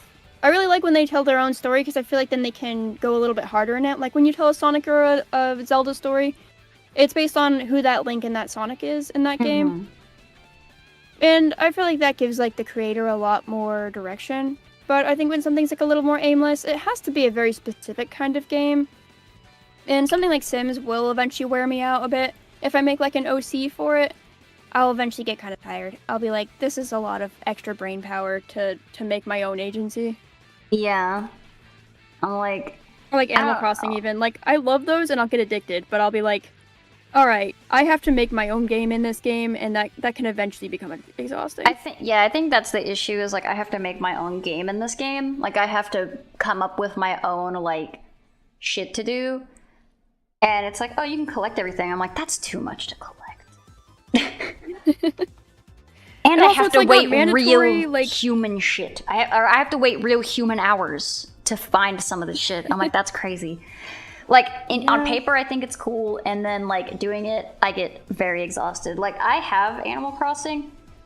I think if people who really liked Animal Crossing saw my island, they would be incredibly underwhelmed. They might weep. They'd be like, you don't even have every single thing in the museum? Like, no. They're like, you still, like, what are you doing here? I do like the fossils, and I like the fishing and stuff. Like, I like the gameplay elements. I'm just like, you know, I cannot wait until, you know, I got all my summer fish. I can't wait like 4 months and wait till winter happens. And I know you can like go in and change the times or whatever, but I'm like, why do I have to do I don't want to do all that. Right, especially like, are you gonna tell me I have to install a mod now too? Fuck this shit. Yeah. Although when people do install mods onto Switch games, I just like the cosmetic one. So I'm like, ooh, Link in a maid dress? Hell yeah, I want to play the whole game like that. Fair. I'm just a mod hater in general. I'm like, I don't want to fucking install that shit. I don't care. They're like, everyone's like, it's easy. I'm like, I don't care. I don't want to do it. I think it sounds cool, but if it requires effort, then I'm not gonna do it. If it requires doing like, wow, more than... I'll watch other people do it. If it requires more than just turning the on game button, in. Yeah. I'm pissed. I'm a very lazy person. Yeah, I always like think they look really neat, but never does it cross my mind to enact them myself because I would also just like to play the game when I turn it on. Intruder says, you're like me in Warhammer, I'll absorb everything but the actual games. 100%. Yeah. Everything but the actual core content. Maddie says tier up in character creation, first step set high to lowest. Probably. Is that true? I mean, I'm not. I say I'm 5'3", which is like, you know, short, but it's not like Short. shorter than you. It is shorter than me. Ha. You tower above me with your extra inch. my one extra inch just really, it's the crown on my head that I use to be taller than you. Okay with that. My tall guy crown. The tallest guy I ever saw. Taller than me. Whole even. 5'4". Tall glass of water over here. Yeah, tall drink of water. Yeah, he says Animal Crossing New Leaf was great. New Horizon got pretty boring pretty fast. Yeah, that's how I felt. I was like, New Leaf really kept me. New Horizon, I think, is the one I played. I liked the otter, the stoner otter that would give you things when you find a scallop. He was fun. It tells you that bad times are just times that are bad. You're like, what is he? He's like, and that's deep, man, or something. I'm like, you're right. Yeah. You're right. When he said bad times are just times that are bad, it really spoke to me. I got like a sticker pack of like Animal Crossing stickers from someone, and what was one of the stickers was that quote, and I'm like, so funny. Oh my goodness. Resonating this otter right now. All your friends are taller than you. I feel that. I don't know many people that are shorter than me, but I do know people that are shorter than me, so most people are taller than me. I feel like I've only met people shorter than me like VTubing. Why are VTubers and VTuber fans so small sometimes? I don't know, maybe it's I'm starting to feel like 5'4" is average. I'm like, I used to feel so short, now I feel so tall here now. That extra inch is really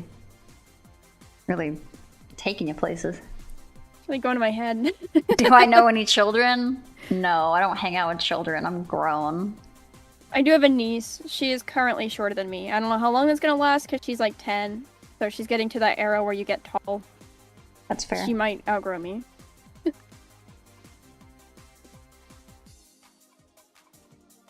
And Addie says, I usually put the slider to the tallest when you make a character. I like to range it out. Like, if I have a game that, like, has that much customization, I'll play it a few times, and I'll make, like, a really, really tall character, and I'll make a really short character, and I'll make one in between. I think it's fun to, like, see how that impacts certain things of gameplay. One of the VTubers you watch is 4'9". They're really tiny. They're tinier than me. Oh, good for them.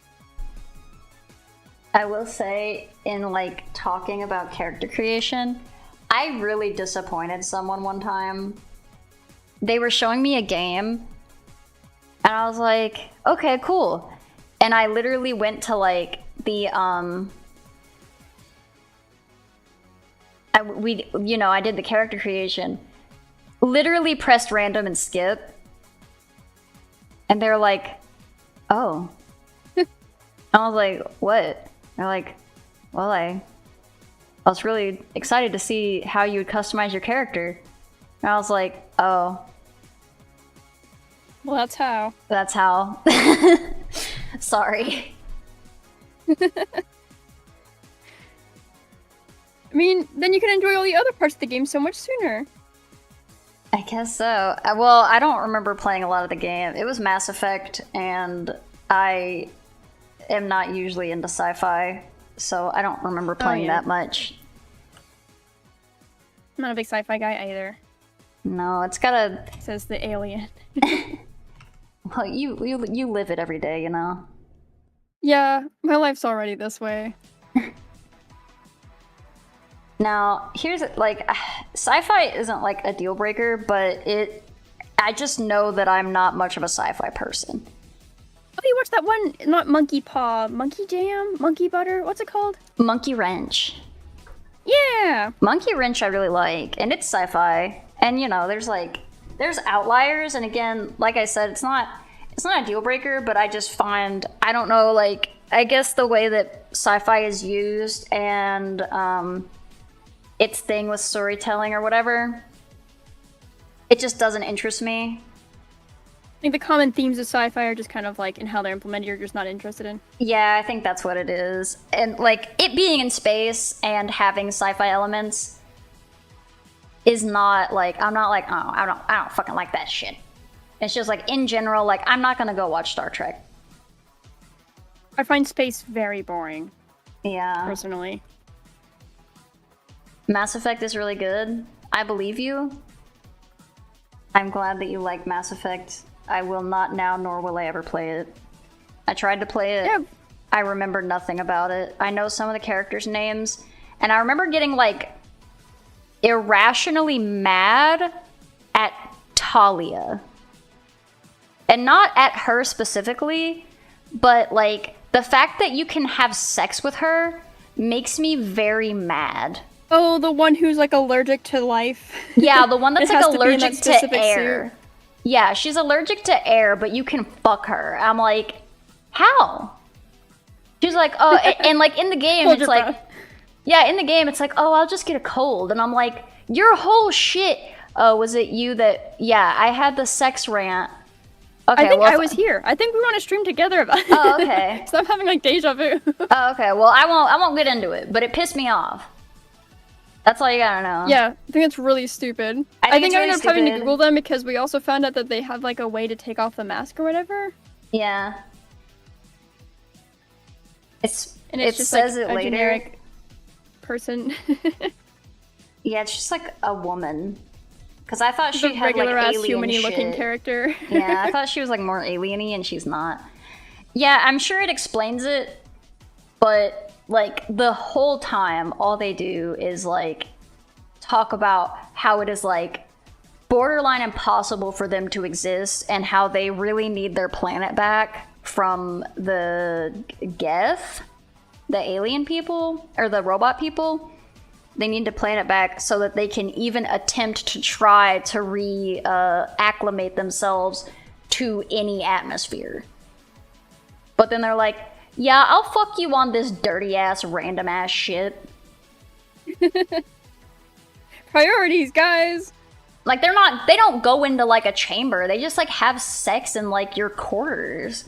Like if they like really, here's the thing, like if they really like, she needs special medication. Yeah. I'm sure like they have, like if they were like, oh, I have to like take all this medicine and then we have to get into like the cryo chamber and shit like that, I'd be like, okay, fair enough. They have to reproduce some way, so I get it. But then I'm like, well, if you can just take some medicine to like not be in your little suit, why wouldn't you just always be on that? To help you perhaps like acclimate to somewhere else. Like a throw-in MacGuffin, like a little bit of a like, this so is you like can a big just part of who she is, fuck but like the random yeah. Not a robot. I feel like they didn't do that in Baldur's Gate or whatever with the girl who's literally on fire and so you can't touch her. They like try to actually make it so like, oh yeah, there's like a little, you can even add the like sexual tension of like, hey look, I want to get with you but you're lit on fire, so we need to like solve that problem first. Yeah. But there's not like a point where it's like, well actually you would just get minor burns. She's like, no, you would fucking die if you touch me, actually. Yeah. That was a good way of handling it. Polyspecies in Garrus 1 are different amino acid chirality, so they can't share food with the rest of the species. None of that, I'm sure that makes sense. I don't know what that says. I get that they can't share food. So they can't eat the same food everyone else does? I guess not. Being fair, lots of meds can help you for a time, but not good in the long run. I mean, sure, but if they have I feel like if they have a medicine that can help you in short bursts, like rather than try to fight a war, I would feel like maybe also try to like do something with those medicines to make them last longer or something. I don't know. Well, you can also just use them to have sex on a ship randomly. So that's all we really needed them for. All we really needed the meds for was so you could fuck in the shepherd quarters. Thank goodness. I think we're gonna die. This is a very interesting conversation you've been able to witness. Well, you can witness it. You can also witness the game Mass Effect, which has a very correct. No, not correct. I don't know what I was saying. It is very beloved. That's what I was going to say. A lot of people like Mass Effect. So if any of this interests you, I'm not really selling it well. It has a lot of good things to it, but that did make me mad. If you like sci-fi and stories, you should do it. Yeah, if you like sci-fi and stories, you should play Mass Effect. It has a lot going for it, and it's got some good memes. It makes it even more... Take all the advice of everyone who, like, really has loved that game for a billion years. Not the 2 people who don't like sci-fi anymore. Yeah. I thought you were selling it great by ranting about sex. I'm not ranting about sex. I'm ranting about sex in Mass Effect with this specific character that is a bubble boy. Well, she is a bubble girl, I suppose. Yeah, and look. 4X says it takes it makes it even more problematic because humans' own fluid are also not healthy to Quarians, not taking into account Quarians' non-existent immune system. That does seem really sketchy if you're just like, why not? Just mix our fluids, it's fine. I'll just get a cold. I'm like, how do you know? How do you know that? Also, apparently, like, I guess it's, like, pre-established that,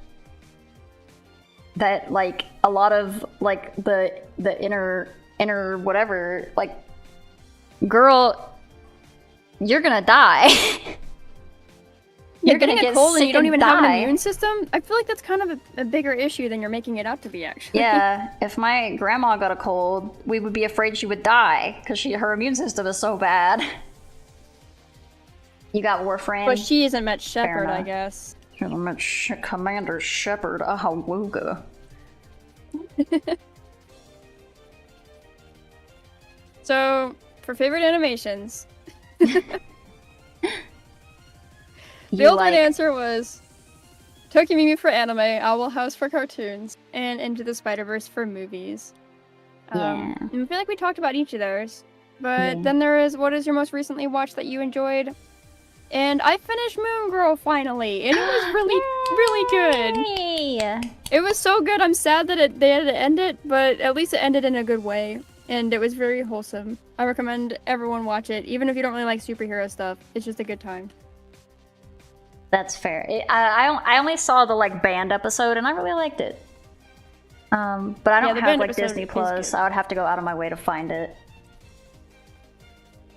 You had no problem with Tali. You played Fem Shep. Can you still romance her as Fem Shep? So some characters are strictly straight, and some characters are like bi.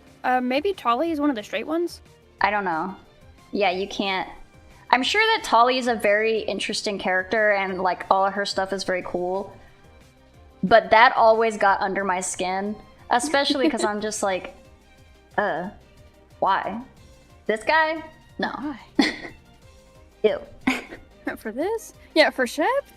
I don't know if Shep's that cool. This is me. I don't know if you should die for me, because this is my self-insert character, you know? Like, it's not even like... Because Mass Effect, like we were saying, is one of those games where it has, like, the character creation, and everything is basically just, like, your name here. And, of course, you can play it, you know, you can be like, oh, I'm gonna be evil this route, or whatever. But it's all based on your choices, so it's like... It is basically just like, oh, see here, I've decided that, you know, this, that, and the other, but within, like, a scope. So even more so, I'm like, damn, you really just gonna die for my dick? That's crazy. You're dying to have sex with me. That's how it should be, actually. As you should. Warframe already has its own collection of cultured silence ninjas? I don't know what that all is.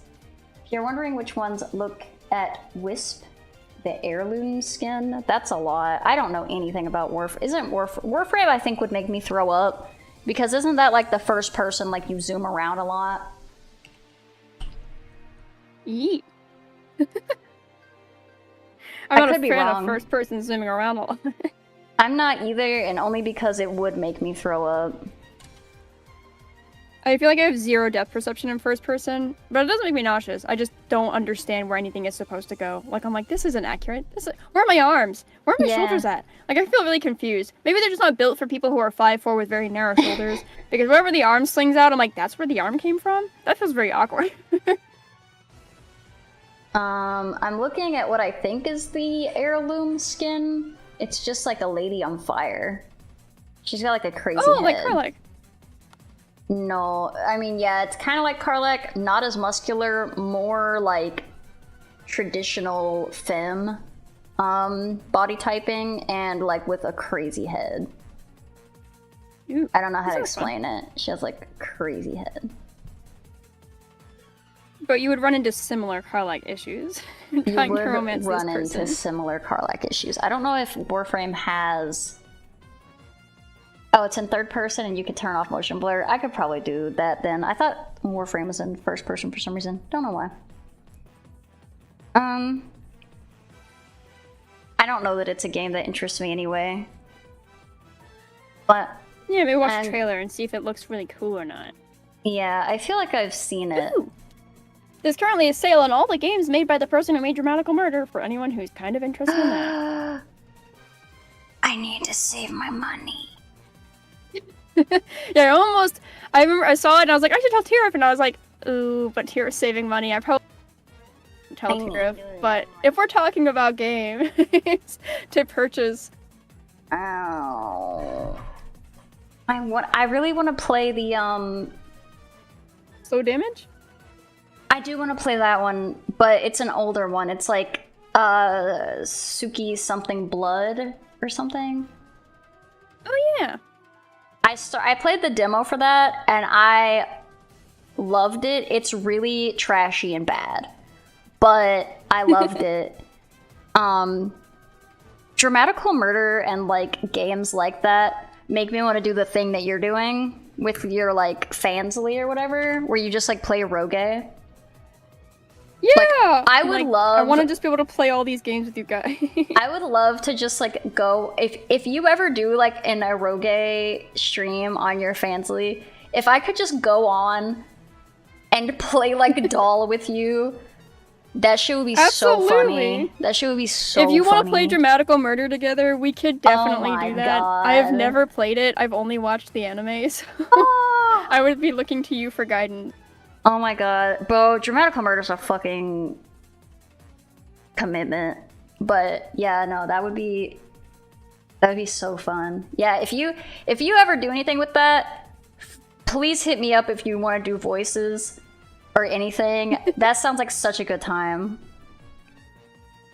Holmes says, just came back to the stream, you talk about Eroge. Okay. Yeah! Maybe I will host you on Fansly some, and we could play some Eroge together, because I feel like that would be a good time. I have never played... I think the idea witnessed all of Nekopata, but I know that Nekopata sucks, dude. We could just... we could play it so we could be mad. Nekopata sucks. It's like... I don't know if, I don't know if it... I guess it counts as eroge, but it's like... There's nothing explicit that I recall. And there's no, like... I don't know. My experience of visual novels is you have actual choices. There's no choices. Like, it's just straight, like, the narrative. Like, you have no agency. Fun. That's what I'm saying. I was like, that's unfun. But yeah, I'd rather just read it in comic format. Yeah. Have cool panels. No choices, and it's like weird and gross and weird. I do think it's like watching the anime. I'm like, this is a weird line. Like I know in the game you're supposed to, or I guess in the visual novel you're supposed to like get with these girls, but in the anime it's like, okay, they kind of ship the girls together, which makes more sense because they don't feel like humans who can super consent. They do feel like kind of animals in people bodies. Hold up, I've been informed that Warframe characters are, quote, thicker than a bowl of oatmeal, so I need to check this out. Specifically, the male-leaning characters. Let me check this out. Oh. You said Warframe? Warframe. Oh, I like I don't know if this is official art, but I like the diversity in the character. I like there's like diversity in the character body types. That's nice. Yeah.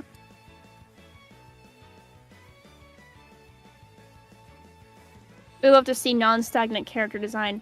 I will never, you know, one thing that if we're gonna play shit that's gonna piss us off that are edo-gay, we're gonna pick one of the 700 visual novels that I've sent you screen caps of, where it's just billions of different pale guys with brown short haircuts, and I'm like, how the hell am I supposed to choose? One has glasses and one has a middle part. Ooh, we're getting spicy over here. I get so pissed when I see those. Well, you don't want the middle part? Come on. Oh, I do love a middle part, but like that's probably, and I like glasses too. But I'm like, really?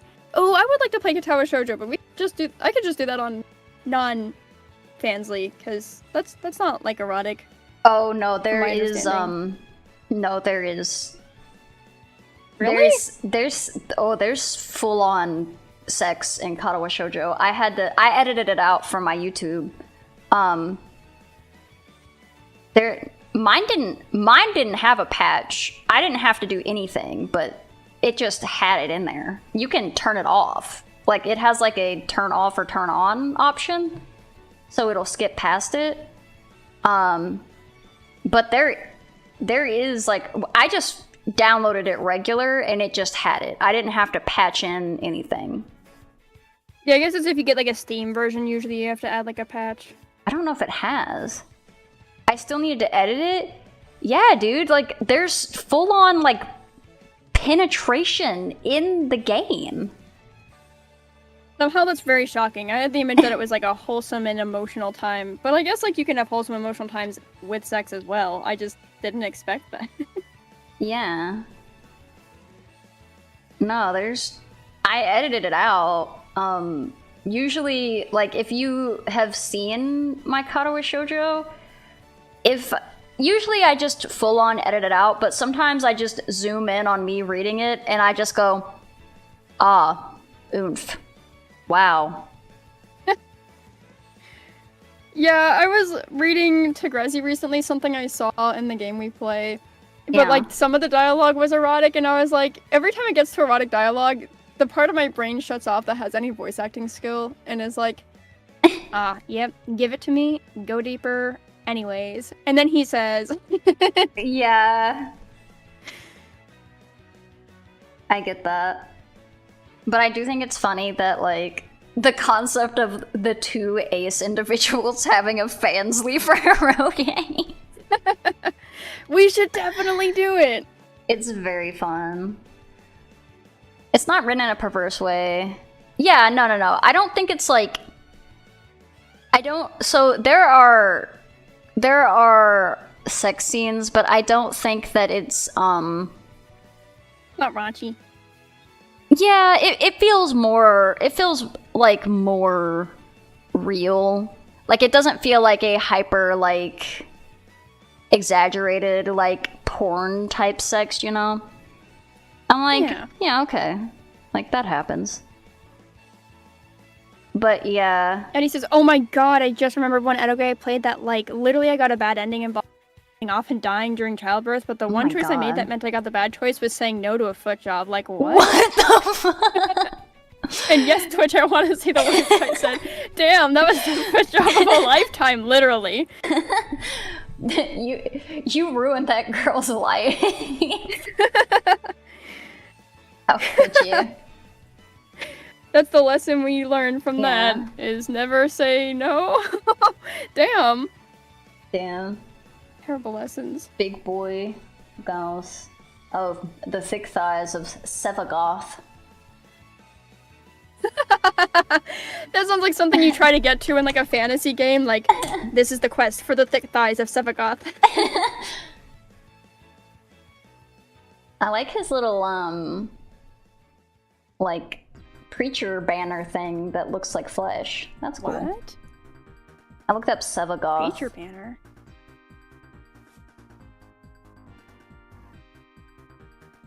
Like a character from Warframe. This character looks super cool. Why is Google only giving me them in tiny-ass pixel format? Let me see the full body. Give me all the pixels. Give me every part of them. They look so interesting. But they will only give me the tiniest pictures. What? I'm so sorry.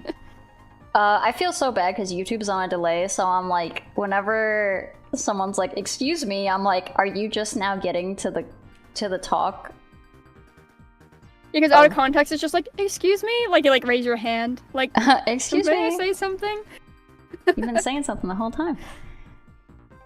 No choices are good choices. And failed getting into Warframe. Yeah, I don't know. I'm not, yeah, I don't know. I just, like, I don't have much interest in getting into Warframe.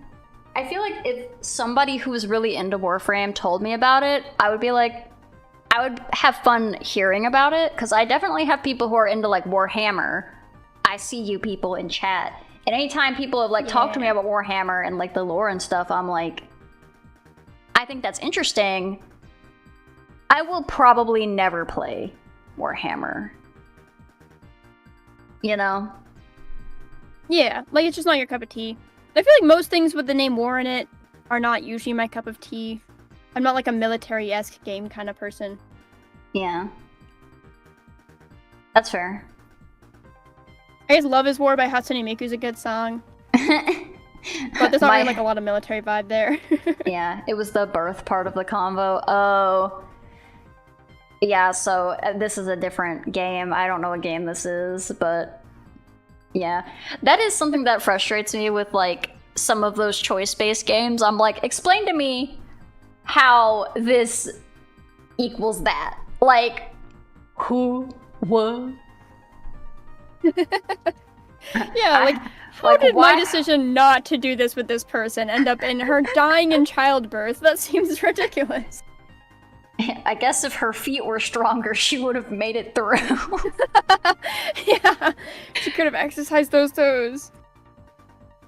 That's what she got. She got an infection because she broke one of her toes after childbirth, and she didn't actually die of childbirth. She died of staph. And if her feet were stronger, that wouldn't have happened. Damn you! You don't play anymore. You just like the lore. Oh, that's fair. I think that I don't know if you like games, like I'm always like, you're allowed to like things, just as I am allowed to not like things. Me disliking something does not impede on your ability to like it. Oh yeah, and we can. I mean, I feel like I can speak for both of us. Especially since this is kind of what you just said of like, even if you don't like it, you can still like hearing people who do. Yeah. Like, that can be a different way of secondhand enjoying something that you would never firsthand enjoy yourself. Yeah. I like hearing about, like, Warhammer lore from people.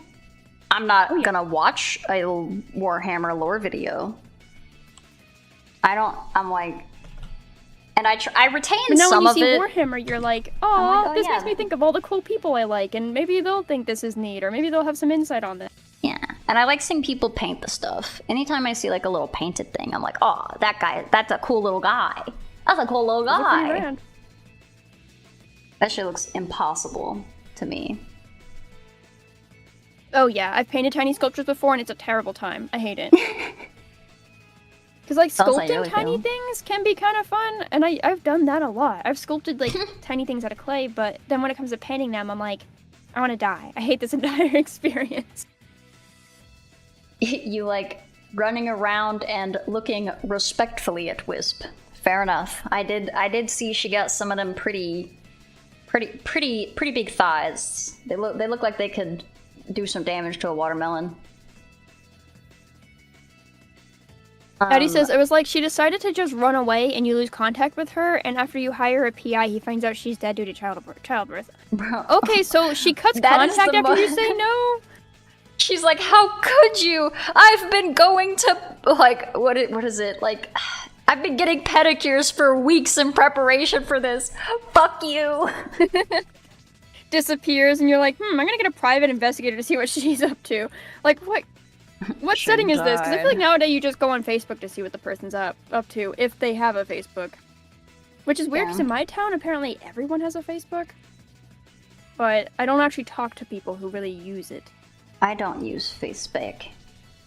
You just earned yourself a new subscriber. Gollum says that he's on his way. You gave Ray a sub. Oh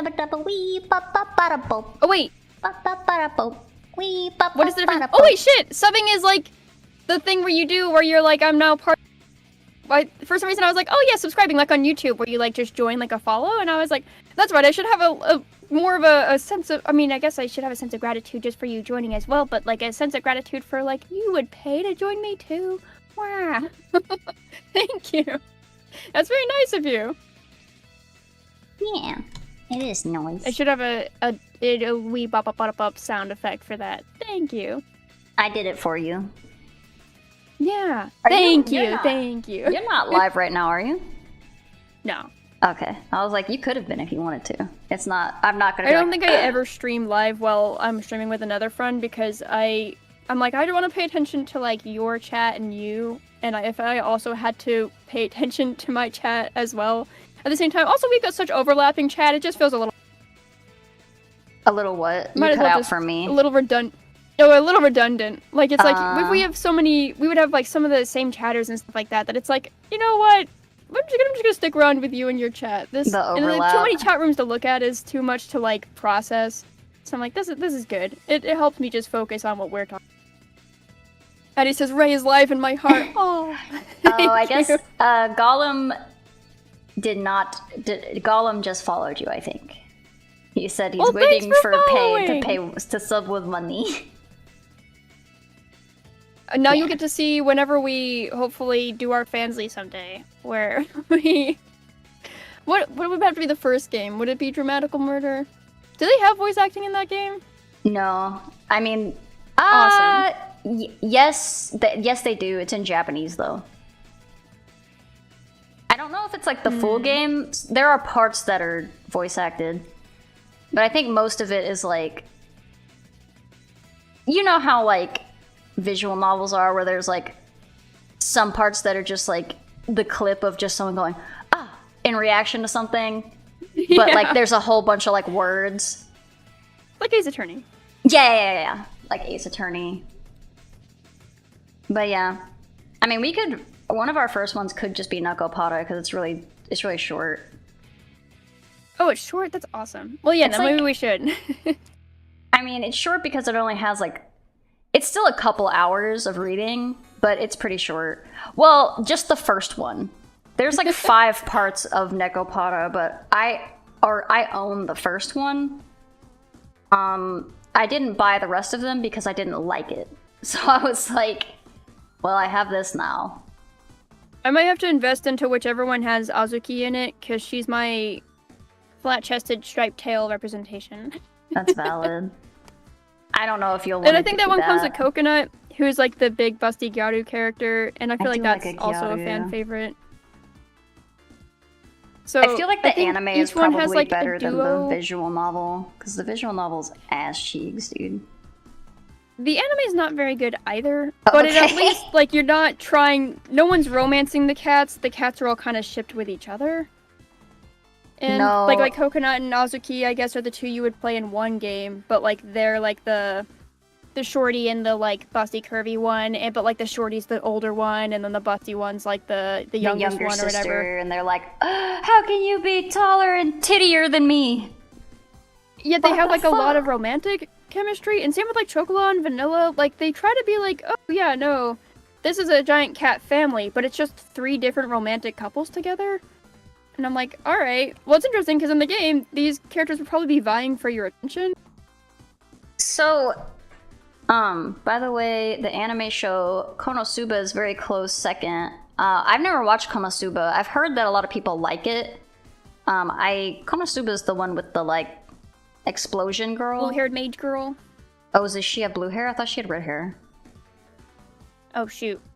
Maybe I'm thinking of something different. Where it's got, like, the brown-haired main protagonist guy with, like, the green cloak, and it's got, like, this, like, blue-haired mage girl that's, like, kind of a god or whatever.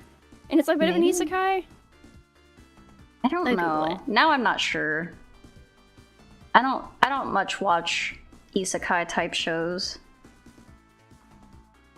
I watched the first episode because my friend really liked it, but I just didn't think it was my speed personally. That's fair. I feel like it had a lot of humor, and I don't have, so it didn't mesh with me as much. Here's a picture of Konosuba. Okay. Are you sending it to me on the Discord? I am. All right, hold on. I'm gonna have to do the thing where I look on my tablet or phone. And Addie says they do pair the cats for the parts, but mostly they are into the main guy. Choco and Vanilla are the ones treated most like little sisters. The rest are vaguely older feeling. Yeah. Yeah, I feel like Choco and Vanilla feel like they're very attached to each other. They're But, like, very I attached guess I to haven't each played the other, visual but novel. also I'm pretty sure in the first one you have like a threesome with Choco and Vanilla, and they're chill with it, but it's very, it all feels weird. It all feels weird. It feels weird, and I didn't like being part of it. Well, It's awesome. Now we can be part of it together. As friends. I will That's a really good experience. sell. I will experience the trauma with you for the lulz. It was a bad time, but I'll have it again with you. Would you want it in the like shorty Garu variant? Be down for a whole new Nekopara experience? I guess I wouldn't be opposed, but I don't know if they're like, if you have to know one to know the other. You know, like I don't know if they are a series. Also, we are thinking of the same thing. I didn't realize the blue-haired one was the main character. I thought that the one in the red with the brown hair was the main girl. That's my friend's favorite character in the show. The red like one or the blue one? Yeah. Oh. No, we're thinking of the same thing. Just different characters, same group. Which is kind of wild. There's only 4 main characters. I don't know how we both thought of completely different sets of people for the show. And I guess they're all mages. Except for main guy, I assume. I don't super remember the first episode. I think he's kind of useless, but he gets like this girl who's got like... She's got like all the power because she's like godly, but then she doesn't because she like comes down to earth or like lowers her power or something to like be beside him to finish his quest and get whatever she needs from him. I don't super remember because it just really wasn't my speed. That's fair. I'm heard it's an isekai where the green boy pisses himself and dies, and since the blue girl laughs at him, he brings her along, then an explosion mage joins, and then a blonde crusader joins. That's right! So like she makes fun of him and how he dies, and then he gets like a wish or something, and he like wishes to into his level, To I not think? piss himself? Oh.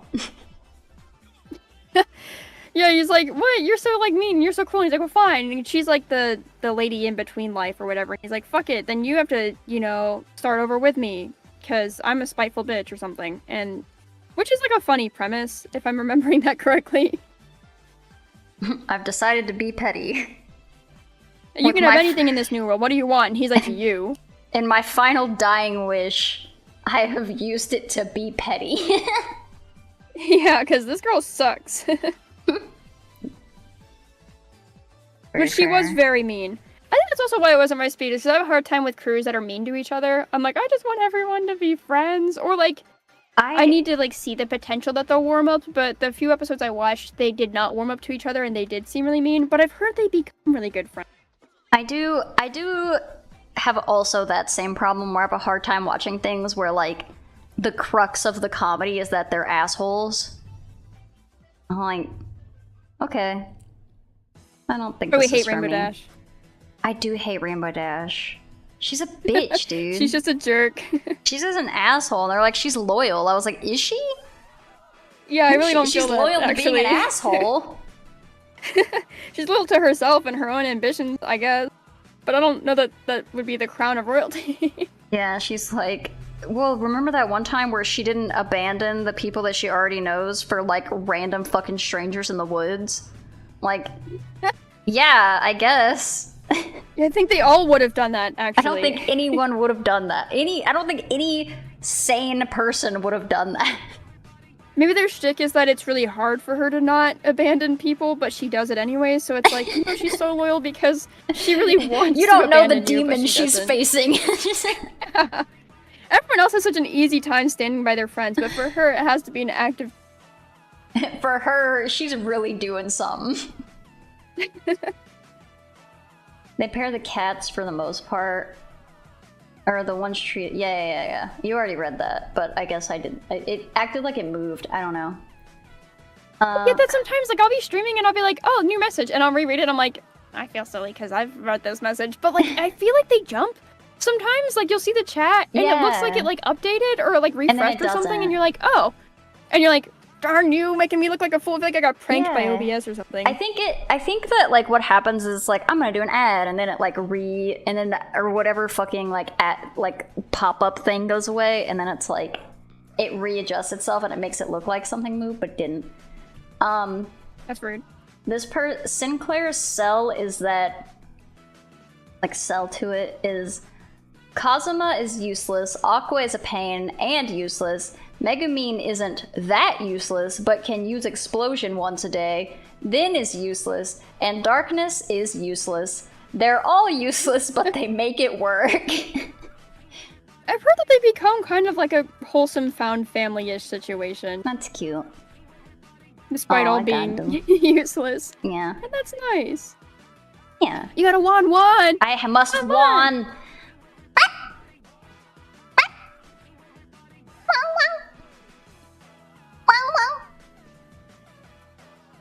I'm sure none of that came through for you. No, all of it came through. That was gorgeous. Blessed. I just clap it up. Bless.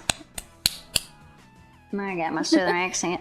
I will say we are about 30 minutes over the required time. Because we just love yapping, I suppose. And not like I got necessarily anywhere to go. I do need to eat something. What is a time limit anyways? The time limit is just to be courteous to people's schedules and what have you.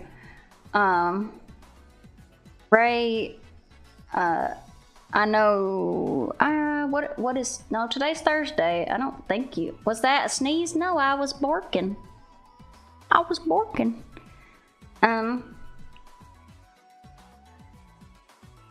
If you need to go, then I totally understand. If you want to yap for a little longer, since Gollum did just redeem the southern accent, so. Well, it depends if I try a southern accent and then it scares everyone away, and then they're like, oh man, never mind. Y'all ain't gotta do that unless you want to. I will. I won't I'm make. like, how do you do a southern accent? It's in my head. It comes pretty easy for me, but I would not be able to tell you how to do one. I feel like I need to pretend in the mindset of a cowboy. Be Applejack. Am I in the blazing? Yeah, am I Applejack? Are y'all Applejack? So it's like 5:26, and I honestly decided to go for the 2 p.m. time slot because I thought that we'd probably be yapping overtime. Yeah. But I'm okay to stick around if you're okay. I'll stick around for let's make it till 4:45. I think you're doing pretty good, by the way. I think that's pretty good. If you were like, what is this accent? That's about as far as I'm gonna go with southern accent. That's totally I gave you fine. 4 lines. I mean, I feel like I can't commit. It takes too much mental brain power. That's fair. See, I'm pretty. I don't know. I'm built like this, so I'm fluent in Southern. I'm fluent in Southern, so it don't take that much brain for me. Alright, says I gotta work my enormous brain. Most of my brain power is spent indulging in my own confidence and wonderful self-image. I just spend most of it thinking about how cool I am and how cool my friends and my company are. So I forget how to do accents, but that's fair. I think if I had to do any other accent aside from Southern, I'd probably just sound stupid. But I mean, if somebody was like, try this, I'd try it. It would sound awful, but I'd do it, you know. You know what I have a hard time with is when people are like, oh, you know, you can do Pokemon sounds. That sounds really difficult to me. I don't know. Some of the Pokemon...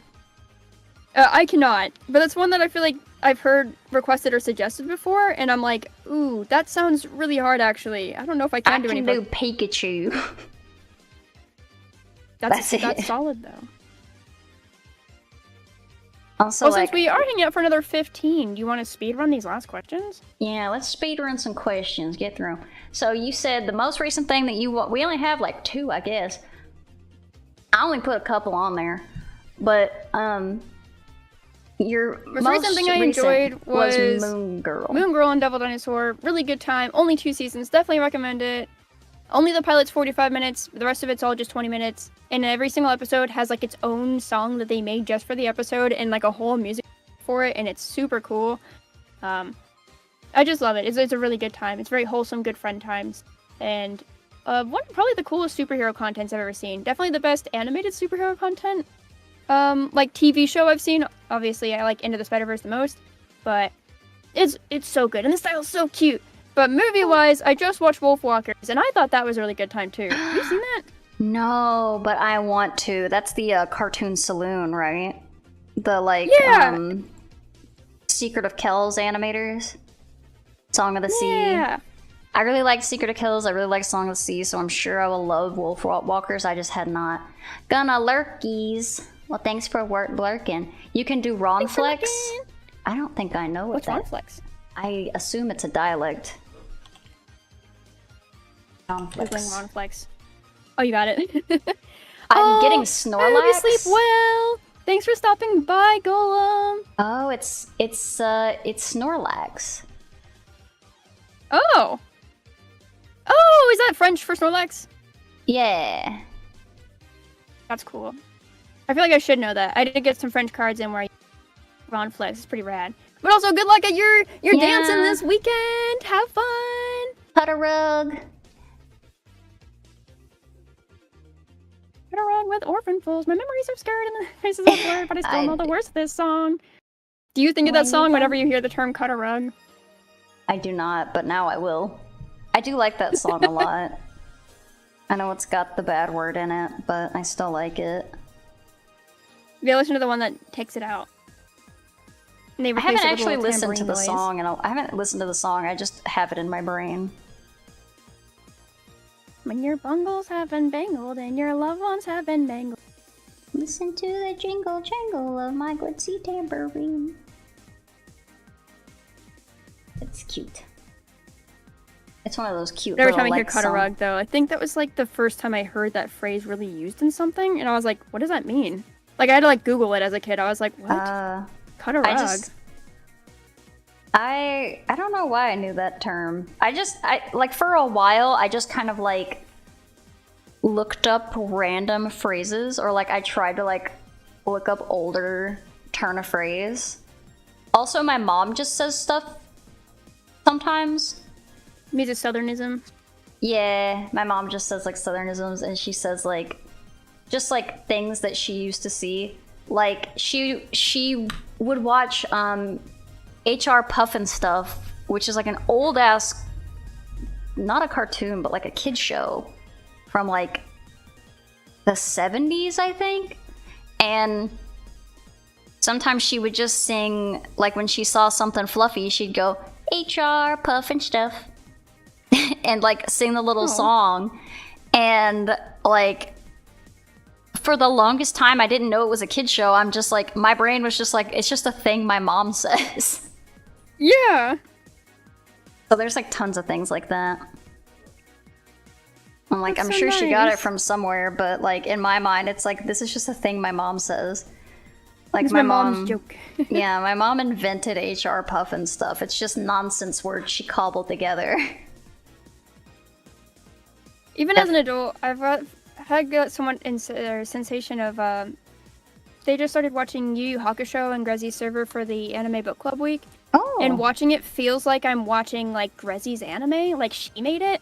I'm like, oh man, this is the character that Grezzy, like, built. Like, so in my head, I know it's, like, the real. Yu Yu Hakusho. Yeah, but it's, like, it's weird, because I'm like, oh, this is the guy that, like, likes kittens, and that she draws with kittens. And then he'll mention kittens, and I'm like, yep, that checks out.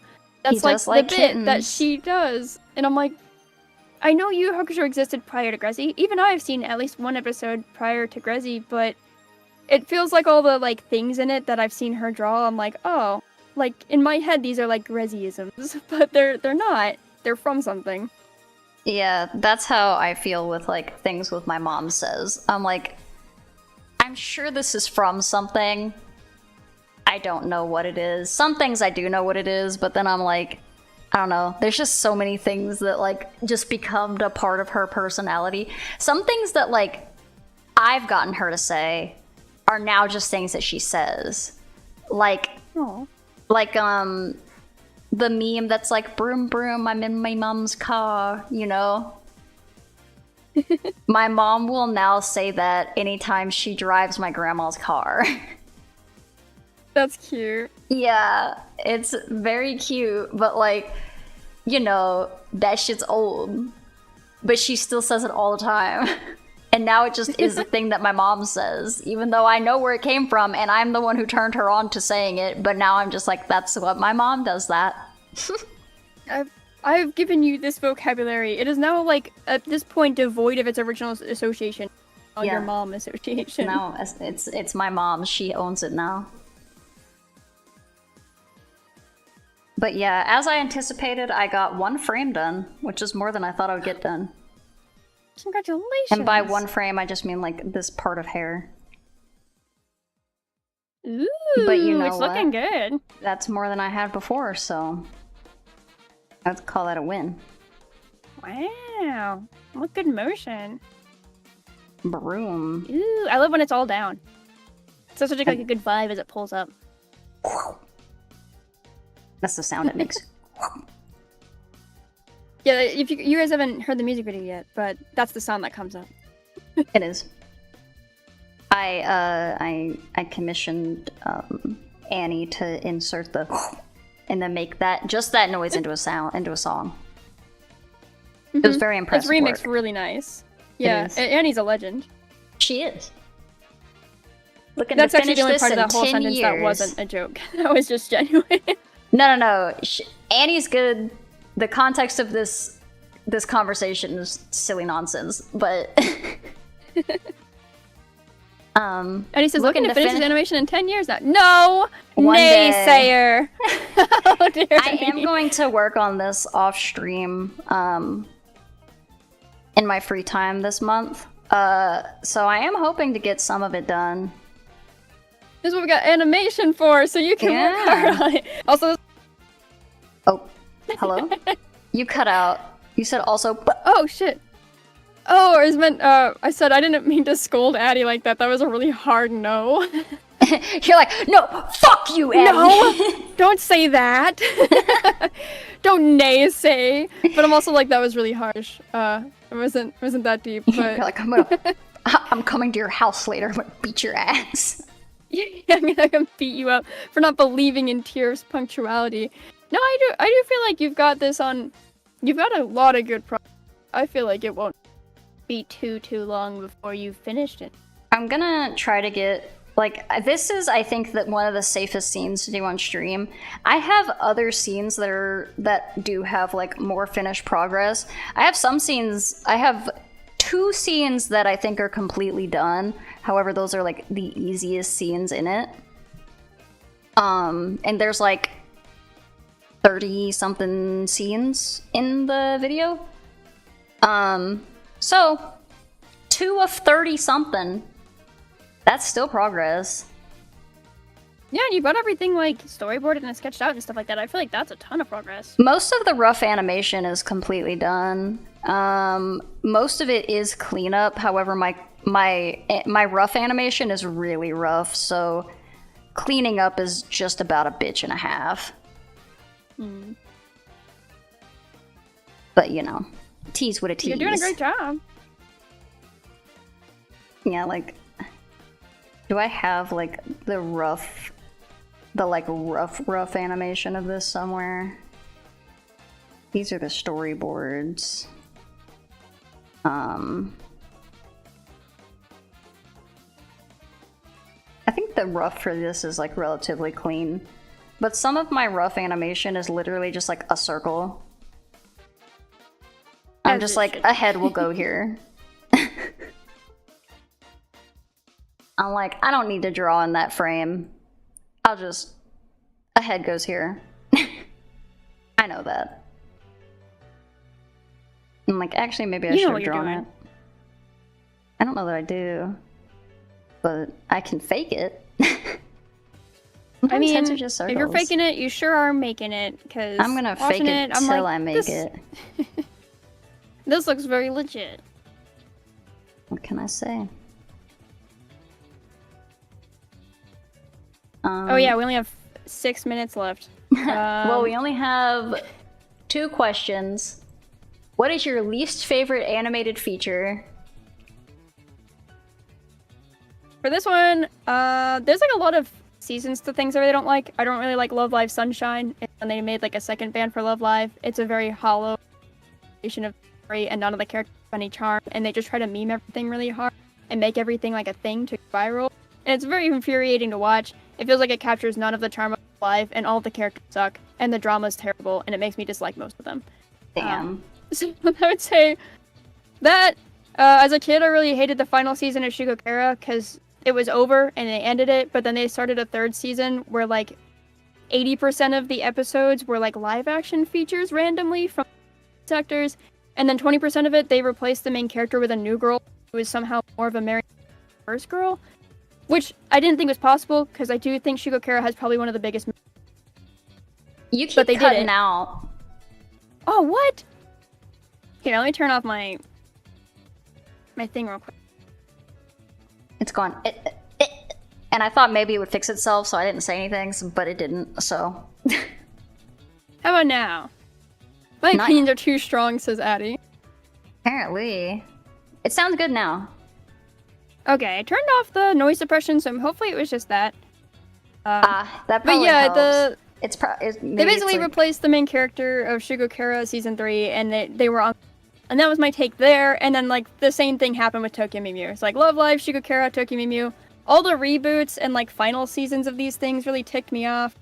But Tokyo Mew, I just felt like it was really unfaithful and really gimmicky and really unoriginal and unfun. It also just botched a lot of the characters and all their personality types, and kind of watered them all down to be somewhat similar characters. And Tokyo Mew is my favorite, so of course I really hated that. You were like, yeah, you're extremely critical of the changes. Like, if it was... Yeah. Or like, you've ruined these characters, and I loved them dearly, and you will pay. Like, I like their differences, but they were like, no, what if we do more of this? The one thing it did better, I think, than the original, the only thing, actually, I think it did better than the original, is that they did do the, like, Earth-saving focus a little bit stronger. But I think it also helped that it was shorter, so there weren't as many episodes focused on interpersonal drama, and that also was to its detriment, ultimately. I don't know. That show sucked. I hated the reboot. That's very fair. I also really hated the OVA of High School of the Dead, because I only bring this one up because it leads into the last question. Because the last question is, what's your animation? Hear me out. I like High School of the Dead. It's like my guilty pleasure anime. Because I think people look at it and they're like, that's just some like That's raunchy... the titty shit. Yeah. They're like, that's like high school ecchi at its worst or whatever. But I'm like, no. It's funny because it's juxtaposed by like really gory zombie content, and it's super unrealistic. All the characters are built like little weird twiggy hourglasses, and no part of me thinks it's like actually really trying to be that sexy. And when it is, it's just really awkward. And I think that's why I hated the OVA, is because they didn't have it juxtaposed with all the like gory, goofy ass content that I think is really, really funny in that show.